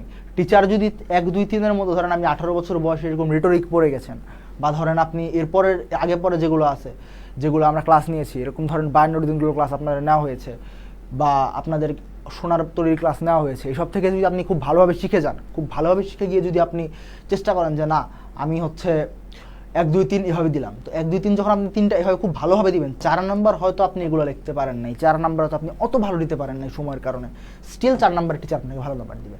তো এই কারণে আপনি চেষ্টা করবেন কি যে কয়েকটা রাখবেন খুব ভালো পারি, কয়েকটা রাখবেন পারবেন না মোটামুটি ভালো পারি, ফাঁকি দেওয়া যাবে না, আর কয়েকটা আমরা আপনাদেরকে সাজেশন দিয়েছি, ওই সাজেশন থেকে পড়ে যাবেন, পড়ে গেলে আপনার জন্য খুব ভালো হবে, খুব সহজ হয়ে যাবে, মানে যে সামনে ঝড়টা আসতেছে এইচএসসি বা অ্যাডমিশন পুরোটাই। তো তারপরে যাই এই যে বৈশিষ্ট্যের যে কী কী বৈশিষ্ট্য, অনেকে এটা আবার এমসিকিউ কিন্তু আসে যে উদ্দীপনা, যৌবনের উদ্দীপনা, এটা আমি 1 ধরি, 2 নাম্বার সাহসিকতা, 3 নাম্বার দুর্বার গতি, 4 নাম্বার নতুন জীবন রচনার স্বপ্ন, 5 নাম্বার কল্যাণব্রত। এটা আপনি যদি কোশ্চেন সলভ করতে যান, কোশ্চেন ব্যাংক সলভ করতে যান, সেক্ষেত্রে একাধিকবার কিন্তু আপনার অলরেডি আসছে এবং ফিউচারেও আসবে। তো এই 5টা পয়েন্ট মুখস্থ করে যাবেন, নিচে অপশন আসবে, অপশন দিয়ে দিবে যে ঠিক কোনটা হচ্ছে মৌলিক বৈশিষ্ট্য বা কোনটা বৈশিষ্ট্যের জন্য কবি প্রত্যাশা করেছেন মানে তরুণদের থেকে, এইরকম কোশ্চেন কিন্তু আসবে। তো আপনার এই 5টা যদি মুখস্থ করেন, 5টা মুখস্থ করতে হয়তো 1 থেকে 2 মিনিট লাগবে, এটা একটু কষ্ট করে মুখস্থ করে গেলেন, সেদিক থেকে আপনার জন্য সহজ হয়ে গেল। তো এই যে, তো এই কারণে এই সমস্যাপীড়িত দেশে, আমাদের দেশে তো সমস্যাপীড়িত আমরা জানি, অ্যাকচুয়ালি আমাদের দেশে পৃথিবীর এমন কোনো দেশ তো নয় যেখানে সমস্যা নেই, তাই না? তো সমস্যাপীড়িত দেশে তারুণ্য এবং যৌবন শক্তি যেন জাতীয় জীবনের চালিকা শক্তি হয়ে দাঁড়ায়, অর্থাৎ আমাদের জাতীয় জীবনের চালিকা শক্তি। আমাদের দেশে আপনি যদি যান সরকারি বিভিন্ন কর্মস্থলে যদি যান বা অনেক কোম্পানিতে যান, বা আপনি যদি কোনো জায়গায় গিয়ে থাকেন, দেখবেন যে একটা লাল ফিতার দৌরাত্ম্য বা একটা সব কিছু স্লো করার একটা ব্যাপার আছে, সবার মধ্যে গা ছাড়া ভাব, কেউই দুর্নীতির বিরুদ্ধে শক্ত অবস্থান নিতে চায় না, কেউই হচ্ছে অন্যায়ের বিরুদ্ধে শক্তভাবে দাঁড়াতে চায় না। যদি দেখেন কাউকে দাঁড়াতে, আমি আপনাকে মোটামুটি গ্যারান্টি দিতে পারি যে তারা বেশিরভাগ ক্ষেত্রে হবে তরুণ, 99% ক্ষেত্রে তারা হয় মূলত তরুণ। তো যারা তো এরকম তরুণ আছে, তো তারা হচ্ছে, আমরা কি বুঝতে পারি এখান থেকে, যারা তরুণ আছে তাদেরকে যদি আমরা ওইরকম কাজে নিয়োগ করতে পারতাম, যে আমরা ওইভাবে নিয়োগ করবো যে না শুধুমাত্র তরুণরা হচ্ছে সব সেক্টরে যাবে, এরকম যদি হতো তাহলে আমাদের যে চালিকা শক্তি যদি আমরা তরুণদের মধ্যে খুঁজে পেতাম, সেক্ষেত্রে আমাদের মধ্যে দেখা যেত যে আমরা জাতি হিসেবে আরও হয়তো ভালো করতে পারতাম। ওই আশা থেকেই, ওই বিশ্বাস থেকেই আসলে সুকান্ত ভট্টাচার্য এই কবিতাটি লিখতে অনুপ্রাণিত হয়েছেন। তো তারপরে আমরা যাই, কি আছে দেখি। হ্যাঁ, আপনাদের জন্য এখন এমসিকিউ আছে, তো দেখি কে কে আছেন আমাদের সাথে যুক্ত আছেন। তো সেক্ষেত্রে আমরা ওয়ান শট এমসিকিউটা সলভ করা শুরু করে দিই, কারণ অলরেডি 1 ঘন্টা হয়ে গেছে। তো শুরু করি। তো সুকান্ত ভট্টাচার্য কত বছর বয়সে মৃত্যুবরণ করেন? এটা হচ্ছে একটা কোশ্চেন, 1 নম্বর কোশ্চেন। সুকান্ত ভট্টাচার্য কত বছর বয়সে মৃত্যুবরণ করেন? এটা কিন্তু আপনাদের যে টেক্সট বুকে আছে।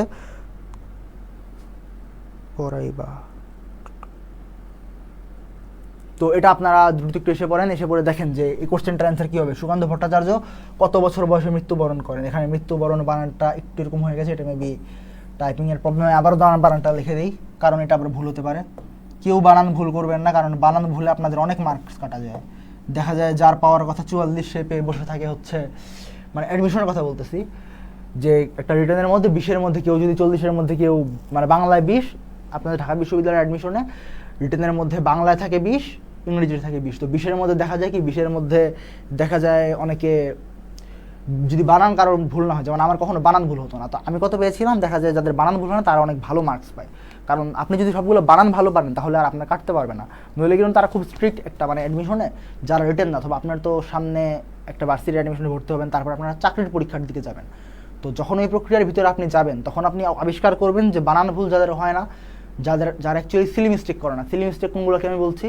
বানান ভুল করে না, বা ধরেন হচ্ছে ম্যাথের ক্ষেত্রে আপনারা সামান্য ছোটো ছোটো যে ভুলগুলো, ক্যালকুলেটিভ মিস্টেক, ওগুলো তারা করে না। ইংলিশে ছোটো ছোটো গ্রামার ভুল, আই, ওয়্যার এরকম, বা হি হি হি ওয়্যার এরকম বানান ভুল করে না। দেখা যায় অনেকে এসের এই যে থার্ড পার্সনের পর এস যুক্ত করার যে ব্যাপারটা, অনেকে উল্টাটা করে। তো এরকম সিলি মিস্টেকগুলো যদি আপনি এড়াতে পারেন, সেক্ষেত্রে আপনার মার্ক অনেক বেড়ে যাবে। যেমন আমি যদি বলি যে আমার যেসব বন্ধুরা আছে যারা ঢাকা বিশ্ববিদ্যালয় আছে বা অন্যান্য বিশ্ববিদ্যালয় আছে, তারা সবাই অ্যাকচুয়ালি এই ধরনের বানান ভুল বা এগুলো এড়ায় চলতে পারতো। তারা অ্যাকচুয়ালি প্র্যাকটিস করতে করতে, একটা কথা আছে না, practice makes a man perfect, তো তারা প্র্যাকটিস করে করে তারা অ্যাকচুয়ালি এমন একটা পর্যায়ে চলে গেছে যে তাদের অ্যাকচুয়ালি আর ওই ধরনের বানান ভুলটা হয় না। তো দেখা যায় আপনারা এখন একটা জীবনের এমন একটা পর্যায়ে আছেন যে আপনারা এইচএসসিটা শেষ করবেন, এইচএসসিটা শেষ করে এরপর আপনারা যাবেন অ্যাডমিশনের পরেই আপনারা হয়তো জীবনের একটা পর্যায়ে যাবেন যখন আপনার চাকরির জন্য যেতে হবে। তো দেখেন, আপনি যদি বানান আপনার যদি আপনি চাকরি করার চিন্তা থাকে, আপনার যদি জীবনে খুব বড় হওয়ার ইচ্ছা থাকে, সেক্ষেত্রে আপনি একটা জিনিস খেয়াল করতে পারবেন। আপনি যদি আপনার কাছে কয়েকটা অপশন আছে। এক, আপনি এখন বানান শিখবেন, অথবা পরে বানান শিখবেন, অথবা কখনোই শিখবেন না।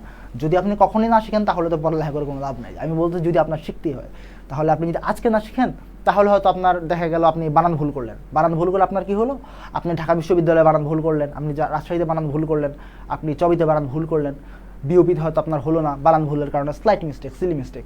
তো এইসব কারণ করে স্পেলিং মিস্টেক বা গ্রামার মিস্টেক, সিলি মিস্টেকগুলো করে গেলেন, তো আপনার কথা হলো না। আপনার দেখা গেলো আল্লাহ না করুক একটা খারাপ জায়গায়, বা তুলনামূলক, অনেকে আমি বলবো না খারাপ, তুলনামূলক একটা র্যাঙ্কিং নিচের জায়গায় পড়তে হলো। তো ওসব জায়গায় পড়ার পর আপনার কী হলো? এখন ওসব জায়গায় আপনি সারা নিজের জীবনটা কাটালেন, কাটানোর পর আপনি একটা পর্যায়ে আবিষ্কার করলেন যে আপনার চাকরির সময় হয়ে গেছে। তো তখন যদি আপনি একটা ভালো চাকরি পেতে হয়, তখন কিন্তু আপনার অবশ্যই আবারও এগুলো শিখতে হবে। তো আপনি শিখতেছেন, আপনি এখন শিখবেন অথবা পরে শিখবেন, এখন ডিসিশন আপনার যে আপনি এখন শিখবেন নাকি পরে শিখবেন।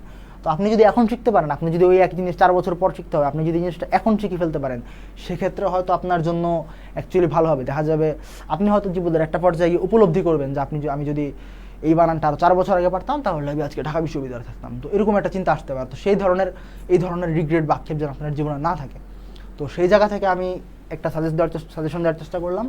তো এই কারণে বানানগুলো খুব ভালো করে দেখবেন। অনেকে আছে ভট্টাচার্য বানান এমনি লেখে, লাস্টে একটু জফলা দেয়, কিন্তু এটা অ্যাকচুয়ালি গ্রামাটিক্যালি ভুল। তো এই ধরনের ভুল এড়ায় চলবেন। বা ধরেন অনেকে অনেক রকম বানান ভুল করে, মৃত্যুবরণ, অনেকে আবার দীর্ঘদায় দেখছি। তো এরকম সিলি মিস্টেক এড়ানোর চেষ্টা করবেন। সিলি মিস্টেক যত এড়াবেন ততই আপনার জন্য ভালো হবে। তো তারপরে আমরা দেখি কেউ আসছে কিনা, অর্থাৎ কেউ সঠিক অ্যান্সার বলছে কিনা। হ্যাঁ, তো ক্যাথরিন ইরা বারুই এবং আশরাফুল আল ইসলাম সাইম কমেন্ট করেছে যে অ্যান্সার হবে 21, অর্থাৎ ডি। হ্যাঁ, উইচ ইজ ট্রু, বাট এখানে এমসিকিউ একটু ভুল হচ্ছে, খ এর পর ঘ আসছে, তারপরে গ আসছে। অ্যান্সারটা হবে 21 নাম্বারটা, অর্থাৎ ডি, এটা অ্যাকচুয়ালি ডি ঠিক বলছেন। ডি বলতে আপনি অ্যাকচুয়ালি কী বলেছেন জানেন, বাট অ্যান্সারটা 21 হবে। যারা 21 বলেছেন তাদের জন্য হচ্ছে শুভেচ্ছা। বাকিদের জন্য শুভেচ্ছা না, বাকিদের জন্য নেক্সট বার।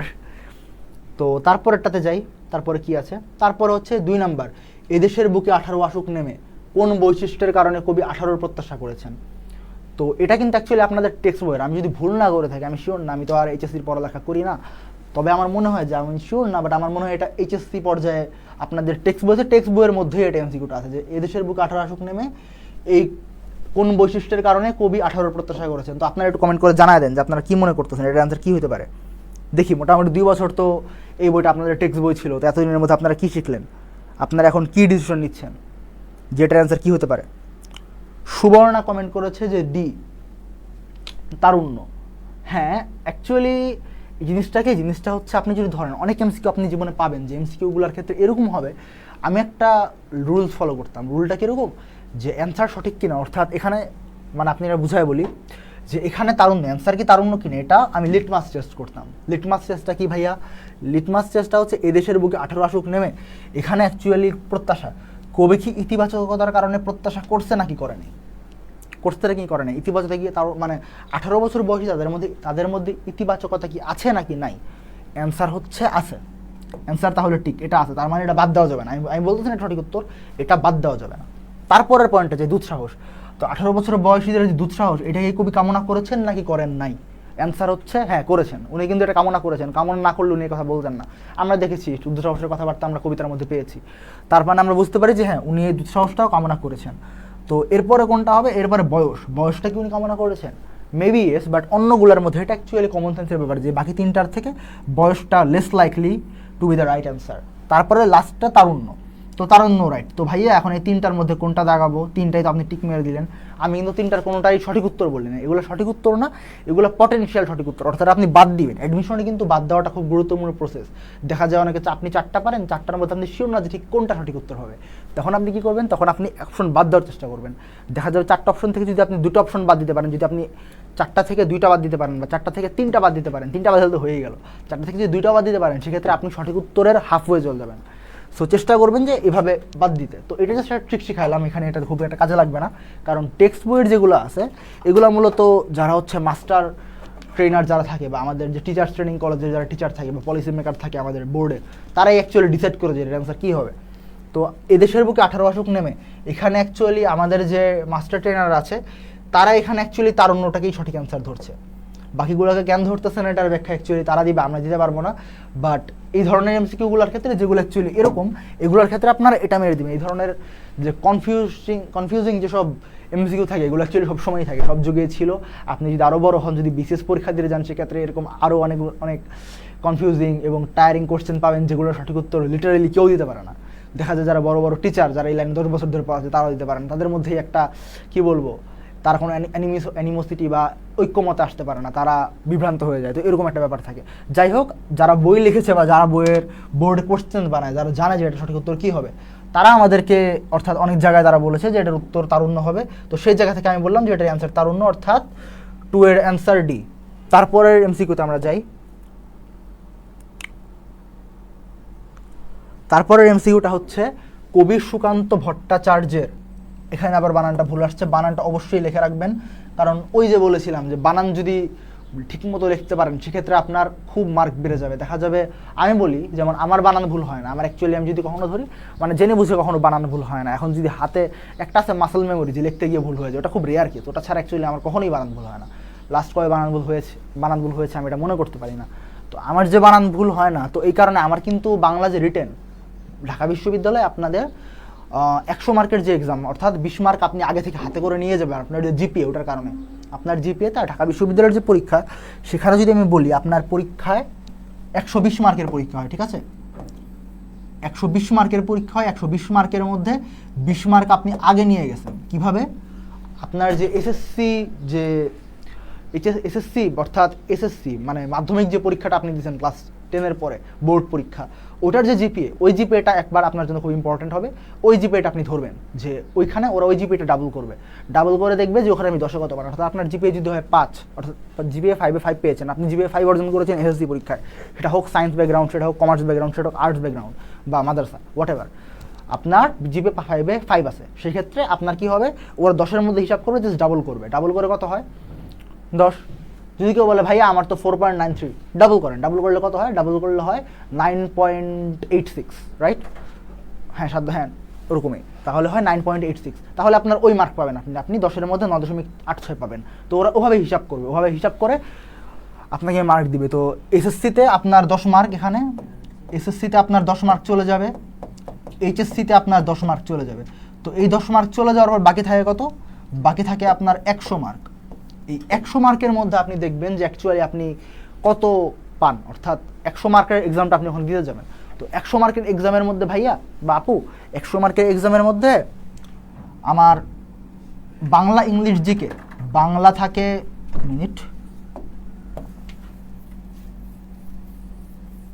বাংলা থাকে আমার হচ্ছে অ্যাকচুয়ালি 35 মার্ক, ইংলিশ থাকে 35 মার্ক। এটা কিভাবে থাকে, বাংলা এমসিকিউ, এমসিকিউতে যদি যাই, বাংলা এমসিকিউ থাকে 15 মার্ক, ইংলিশ এমসিকিউ থাকে 15 মার্ক, আর এখানে কিন্তু রিটেন আছে 20 করে। তো তোমার 20 করে রিটেন থাকবে, এবং আরেকটা থাকবে জিকে, জিকে 30 করে। তো এখানে একটা গুরুত্বপূর্ণ জিনিস, যেখানে অ্যাকচুয়ালি টোটালি 35,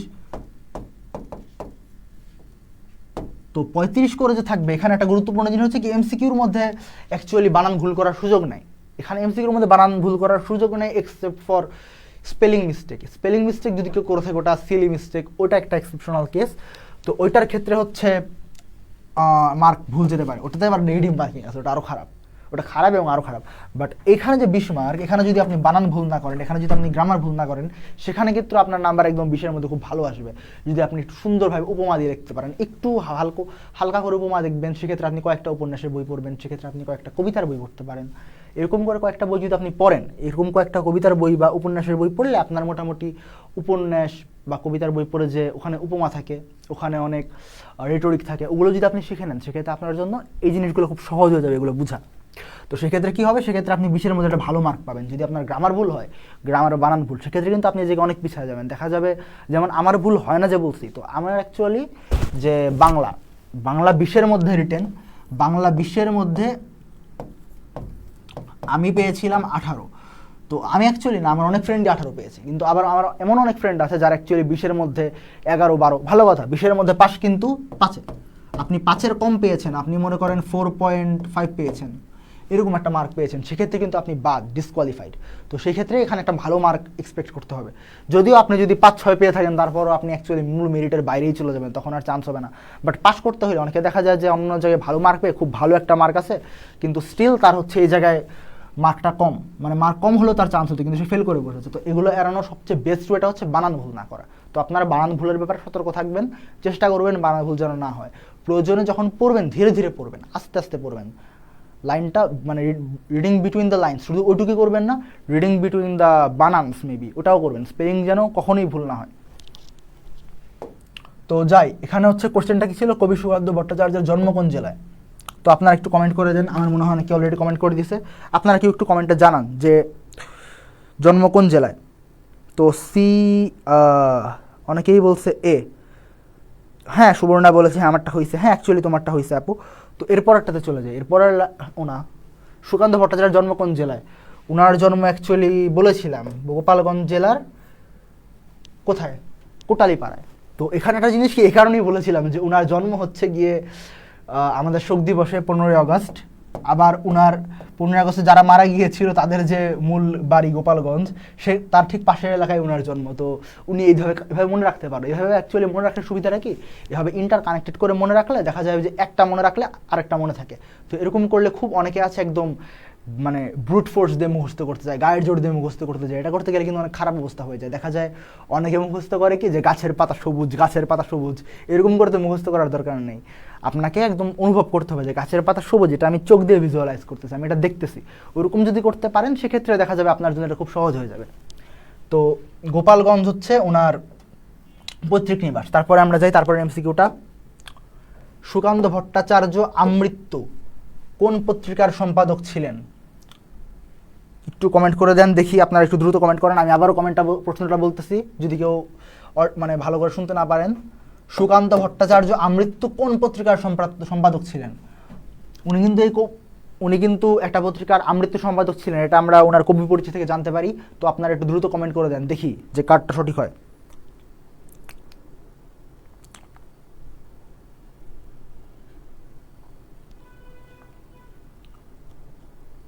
তো বলেন, দ্রুত বলেন।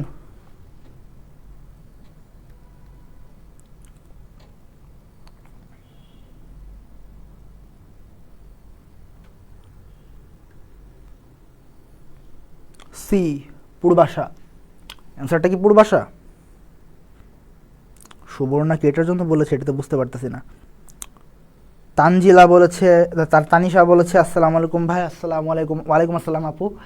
তো দেখি একটু বলে দেন যে সুকান্ত ভট্টাচার্য আমৃত্যু কোন পত্রিকার সম্পাদক ছিলেন। আপনারা শুধুমাত্র সি, ডি বা বি, 1, 2, 3 এগুলো না রেখে হয় পুরোটা কমেন্ট করবেন, দৈনিক স্বাধীনতা বা দৈনিক পূর্বাশা এরকম করে পুরোটা কমেন্ট করবেন, অথবা আরেকটা কাজ করতে পারেন, 4C। কয় সেকেন্ড আর বেশি লাগে? 1 সেকেন্ড, আমার জন্য বুঝতে সুবিধা হয়, তো একটু ওভাবে কমেন্ট করবেন, সেক্ষেত্রে একটু বেটার হয়। তো দেখি কে কমেন্ট করেছেন।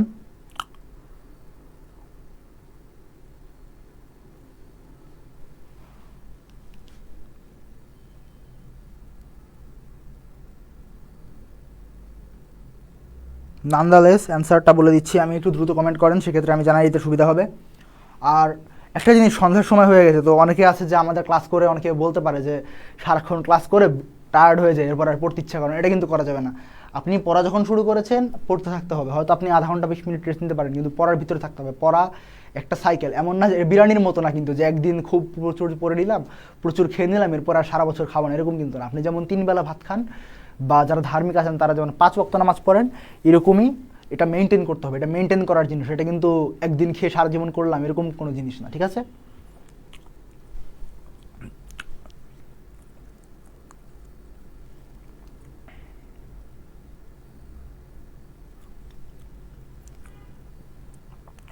তো অ্যান্সারটা বলে দিই, অ্যান্সারটা হচ্ছে দৈনিক স্বাধীনতা। যেটা দৈনিক স্বাধীনতার কিশোর সভা অংশের সভাপতি ছিলেন। মূল পত্রিকা যেটা, মূল পত্রিকার সভাপতি ছিলেন না, মানে সাধারণ সম্পাদক, সেই সম্পাদক ছিলেন না, কিশোর সভা অংশের সম্পাদক ছিলেন। এই কোশ্চেনে সামান্য একটু মিস্টেক বলবো না, হোয়াট এভার, একটা ফ্ল আছে, সেটা হচ্ছে উনি কিশোর অংশের মানে সাধারণ সম্পাদক ছিলেন। কীরকম সম্পাদক? অনেকটা হচ্ছে, এখন আমাদের যদি আপনি রেগুলার বাংলাদেশের পত্রিকাগুলো পড়ে থাকেন, একটা ভালো পত্রিকা হচ্ছে প্রথম আলো। তো প্রথম আলো পত্রিকার যে কিশোর অংশ, এটা কিন্তু কিশোর আলো, সেটা কিন্তু প্রথম আলো না। তো কিশোর অংশ থাকে অনেকগুলো পত্রিকার, কিশোর অংশ থাকে একটা, মূল অংশ থাকে একটা। তো উনি হচ্ছে কিশোর অংশের সম্পাদক ছিলেন দৈনিক স্বাধীনতা পত্রিকার, এটা আপনারা মাথায় রাখবেন। তারপরের এমসিকিউতে আমরা চলে যাচ্ছি, যে নিচের কোনটি সুকান্ত ভট্টাচার্যের রচনা। এখানে একটা আছে হুমায়ুন আহমেদের রচনা, আর এটা বলে দিয়ে দিলাম, খ নাম্বার হুমায়ুন আহমেদের রচনা। বাকিগুলো আপনারা বলেন যে কোনটা কি হতে পারে, বলেন, দেখা যাক।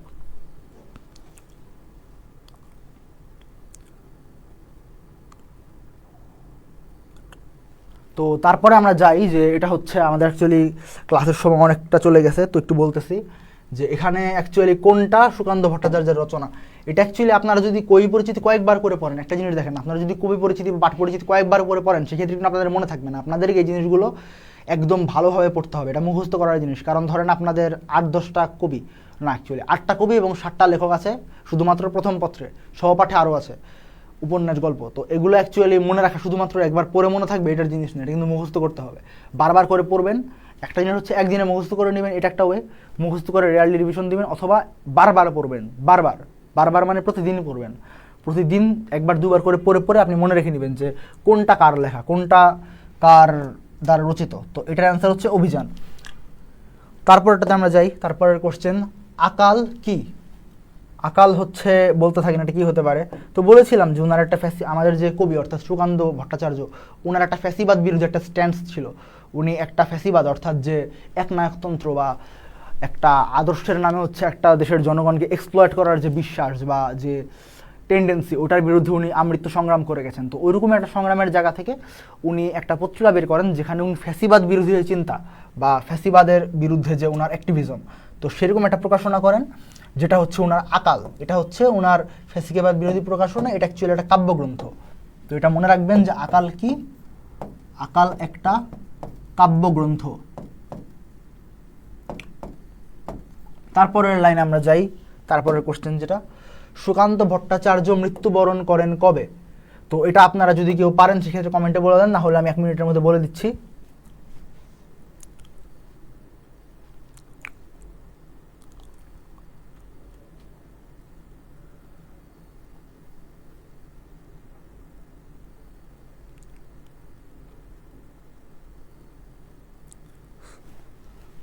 সেভেন সি, সুবর্ণা বলতেছে যে 7 হবে সি, মর্জিনা বলতেছে যে 7 হবে সি, অর্থাৎ 13 মে, অর্থাৎ 13ই মে 1947। আমরা জানি যে আমাদের যে দেশ অর্থাৎ ভারতবর্ষ ব্রিটিশদের নাগপাশ থেকে স্বাধীন হয় 15ই অগস্টে। সেই দিক থেকে যদি আমি ধরি যে উনি অ্যাকচুয়ালি অল্পের জন্য স্বাধীনতা দেখে যেতে পারেননি, এটা একদিক দিয়ে কষ্টদায়ক, বাট উনি খুব ক্ষুদ্র একটা জীবন পেয়েছিলেন, অর্থাৎ 13ই মে 1947 সালে উনি মারা যান। উনি মাত্র 21 বছর বয়সে মারা যান। অ্যাকচুয়ালি এত কম বয়সে সাধারণত সাহিত্যিকরা মারা যায় না। উনি অ্যাকচুয়ালি দুরারোগ্য ব্যাধিতে আক্রান্ত ছিলেন। তো তারপরের লাইনটাতে আমরা যাই, তারপর কোশ্চেন আমরা যাই। তোমাদের অ্যান্সার সঠিক হয়েছে 8। 18 বছর বয়স কবিতাটি কোন ছন্দে রচিত? একটা কবিতা সেটা কোন জায়গা থেকে উৎসারিত, অর্থাৎ কোন কাব্যগ্রন্থ বা কোন পত্রিকা থেকে সংকলিত এইগুলা, তারপরে কোন ছন্দে রচিত, কার দ্বারা রচিত, বা কোন আন্দোলনের সময় রচিত, এই ধরনের কবিতা, এই ধরনের প্রশ্নগুলো অনেক ভাইটাল প্রশ্ন। এগুলো এইচএসসিতে আসতে পারে, যদি এইচএসসিতে না আসে সেক্ষেত্রে অ্যাডমিশনে আসতে পারে, জীবনের কোনো না কোনো ফেজে আসবে, বা যে অ্যাডমিশন না আসে চাকরির পরীক্ষা আসবে। তো এগুলো যদি এখন মুখস্থ করে নেন তাহলে এখন করলে আপনার ভালো। যেটা বলেছিলাম যে আপনি মুখস্থ করবেন, আপনি যদি জীবনে ভালো কিছু করতে চান বাংলাদেশে থেকে, এগুলো আপনার মুখস্থ করতে হবে। হয় আপনি এখন মুখস্থ করবেন, নাহলে পরে মুখস্থ করবেন, এখন ডিসিশন আপনার। আপনি এখন মুখস্থ করে ঢাকা বিশ্ববিদ্যালয়ে পড়বেন, নাকি এখন আপনি নিজেকে ক্ষতিগ্রস্ত করবেন, তারপরে যখন এরপরে চাকরির সময় আসবে তখন বলবেন যে, তখন হয়তো পড়তেই হবে, তখন আপনি বলবেন যে এই জিনিসটা যদি আমি ভালো করে পড়তাম আর 4 বছর আগে, তাহলে হয়তো আমি ঢাকা বিশ্ববিদ্যালয়ের শিক্ষার্থী থাকতাম। তো তখন একটা হতাশা কাজ করবে, তার থেকে ভালো না এখন পড়ে নাও, এখন থেকে পড়ে নিন, হয়তো আপনি চাকরির বাজারে এগিয়ে থাকবেন। তো এখনও বলতে পারে যে অনেকে যে ভাইয়া আমার তো এখন এইচএসসি শেষ হইলো না, কিসের চাকরি কিসের কি।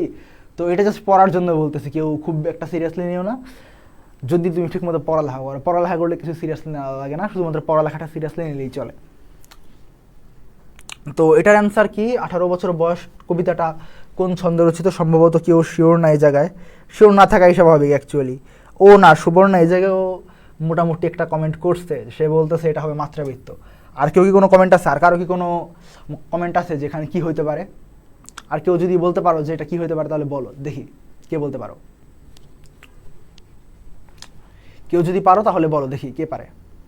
অপশন 4টা, স্বরবৃত্ত, অক্ষরবৃত্ত, মাত্রাবৃত্ত, অমিত্রাক্ষর।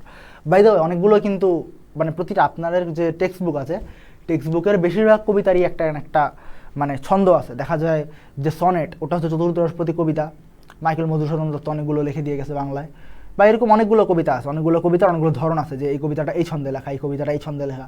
তো পড়তে হবে, এটা মুখস্থ রাখতে হবে যে কোনটা কোন ছন্দে লেখা, কারণ এগুলা চাকরির পরীক্ষায় খুবই হট টপিক, অ্যাডমিশনও বেশ হট টপিক। আই মিন প্রতি বছরই রাবি ঢাবি রাবি চবি যাবে, 4টা যে যদি ধরি আর সাথে গুচ্ছ, এগুলোর মধ্যে কোথাও না কোথাও এটা আসবেই আসবে। তো এটা মাথায় রাখবেন।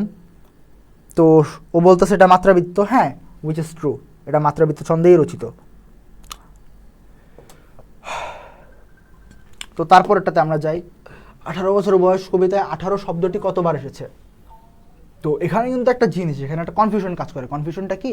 একটা হচ্ছে 18 শব্দটি কতবার এসেছে, 18 বছর শব্দ যুগলটি কতবার এসেছে, আর 18 বছর বয়স, এই 3টা শব্দ একসাথে কতবার আসছে।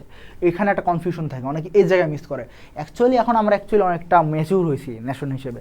তো ঢাকা বিশ্ববিদ্যালয়ে অনেকে এক সময় মানে অনেক আগে এক সময় এরকম উল্টাপাল্টা কোশ্চেন আসতো। দেখা যায় এক ধরনের কোশ্চেন আসতো যে এই কবিতায় সরেয়া কতবার আসছে, এই কবিতায় এইটা কতবার আসছে, এই ধরনের কিছু এখন আর আসে না, সাধারণত একটু কমে গেছে এই রেটটা। কিন্তু 18 বছর বয়স কবিতায় 18 শব্দের কতবার আসছে, 18 বছর কতবার আসছে, এটা একটা কনফিউশনের জায়গা, এখানে অনেকেই কনফিউজ থাকে। তো এই কারণে এই কোশ্চেনটা এখনও করা হয় যে এই কবিতায় এই শব্দটা কয়বার আসছে, এটা ক্লিয়ার হওয়ার জন্য এখন এই জিনিসটা কোশ্চেনটা করা হয়। তো তোমরা গেস করো যে কোনটা হইতে পারে এক্স্যাক্টলি।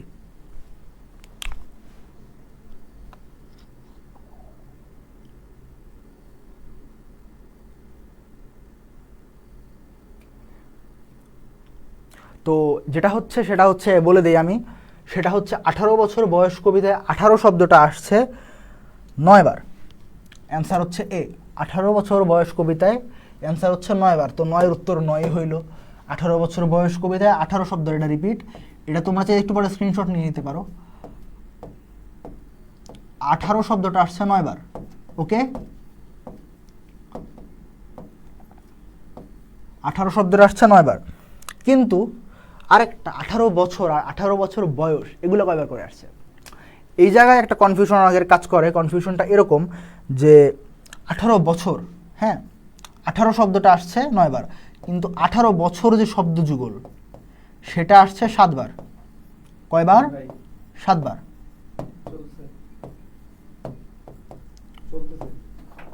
তো 18 শব্দটা আসছে 9 বার, 18 বছর শব্দটা আসছে 7 বার, এটা মাথায় রাখবা। এবং তারপরে আরও একটা কোশ্চেন, তাইলে ভাই 18 আসছে 9 বার, 18 বছর আসছে 7 বার, তাইলে 18 বছর বয়স অর্থাৎ পুরা ব্যাপারটা 18 বছর বয়স, এটা কয়বার আসছে? এইটা আসছে 4 বার। তাইলে 18 বছর বয়স এই পুরাটা আসছে কয়বার? 4 বার। 4 অ্যাকচুয়ালি ইংলিশে লিখলাম, কারণ 8 লিখলে অ্যাকচুয়ালি অনেকে কনফিউজ থাকো যে এটা 4 লিখছে না 8 লিখছে, তো এই কারণে এটা লিখলাম না, এভাবে লিখলাম। এটা আসছে 4 বার, তো এটা মাথায় রাখবা যে এটা আসছে কয়বার? 18 আসছে 9 বার, 18 বছর আসছে 7 বার, আর 18 বছর বয়স এটা আসছে 4 বার। আই হোপ তোমরা বুঝতে পারছো। তারপরে কোশ্চেনটাতে চলে যাই। পাঠ্য কবিতাটি কোন গ্রন্থ হতে উৎসারিত? অর্থাৎ উৎসারিত মানে কি ভাইয়া? এটা একটা গুরুত্বপূর্ণ কোশ্চেন হতে পারে যে উৎসারিত মানে কি? উৎসারিত, সংকলিত, গৃহীত, এগুলা কবিতা কোনখান থেকে নেওয়া হয়েছে এই কনটেক্সটে একই জিনিস। উৎসারিত মানেও যা, সংকলিত যে ওয়ার্ডটা আছে,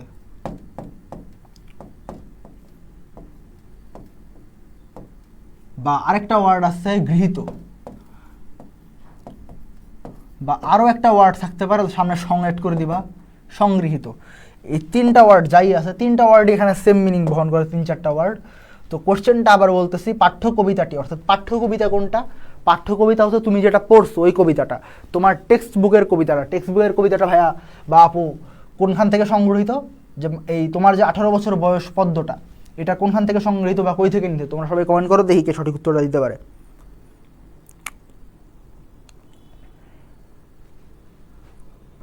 দেখা যাক কে সঠিক উত্তরটা দিতে পারো। অভিযান, হ্যাঁ। তো সুবর্ণা বলতেছে যে উত্তরটা হবে অভিযান। তো সে বলতেছে অভিযান, উত্তরটা কি অভিযান? হ্যাঁ, উত্তরটা অভিযান, উত্তরটা ঠিক আছে। যে এই কবিতাটা, পাঠ্য যে কবিতাটা আছে, এই কবিতাটা কোন গ্রন্থ থেকে উৎসারিত? উত্তরটা হবে হচ্ছে অভিযান। এটা তার অনেকগুলা কাব্যগ্রন্থ আছে। আমরা যদি দেখি যে কাব্যগ্রন্থ অ্যাকচুয়ালি আমার খেয়াল নাই যে তার অনেকগুলো রচনা আছে, দেখা যায় মিঠে করা, অভিযান, হরতাল, এরকম অনেকগুলো রচনা তার আছে। এর মধ্যে একটা হচ্ছে অভিযান। নাকি অভিযান? বলো ঠিকভাবে বলো, এটা কি অভিযান? এটা কিন্তু অভিযান না, বাট স্টিল তোমাকে ধরছি, এটা অভিযান না। অনেকগুলো রচনা আছে তার, মিট করা, অভিযান, হরতাল, তারপর হচ্ছে কি জানি পূর্বাশা, এরকম অনেকগুলো রচনা তার আছে। তো হোয়াট এভার, অ্যান্সারটা হবে ছাড়পত্র। আমি অ্যাকচুয়ালি খেয়াল না করে হ্যাঁ বলে দিয়েছিলাম, উত্তরটা হবে ছাড়পত্র। আবার অনেকে ভাবতে পারো আমি দেখে বলছি কিনা, আমি কিন্তু নিজের লাইভই চালাচ্ছি ফোনের মধ্যে। তো যিনি অ্যান্সারটা হবে ছাড়পত্র। ছাড়পত্র থেকে এটা সংগৃহীত। ওনার যে ছাড়পত্র নামে কাব্যগ্রন্থটা ছিল, এটা বেশ ফেমাস ছিল। এগুলোর মধ্যে প্রত্যেকটাই ফেমাস, বাট অভিযানটা বেশি ফেমাস। কিন্তু এটার মধ্যে ছাড়পত্র যে 18 বছর বয়স কবিতাটা পার্টিকুলারলি অভিযান থেকে নেওয়া হয় নাই, এটা ছাড়পত্র থেকে নেওয়া হয়েছে। হোয়াট এভার, মানুষ মাত্রই ভুল করে, ভুল হইতেই পারে, এটা কোনো ইস্যু না। তো এটা গেল। তো চালাবো নাকি শেষ বলতে কি, টপিকগুলো 2টা, এখন আরেকটা কি পাবো?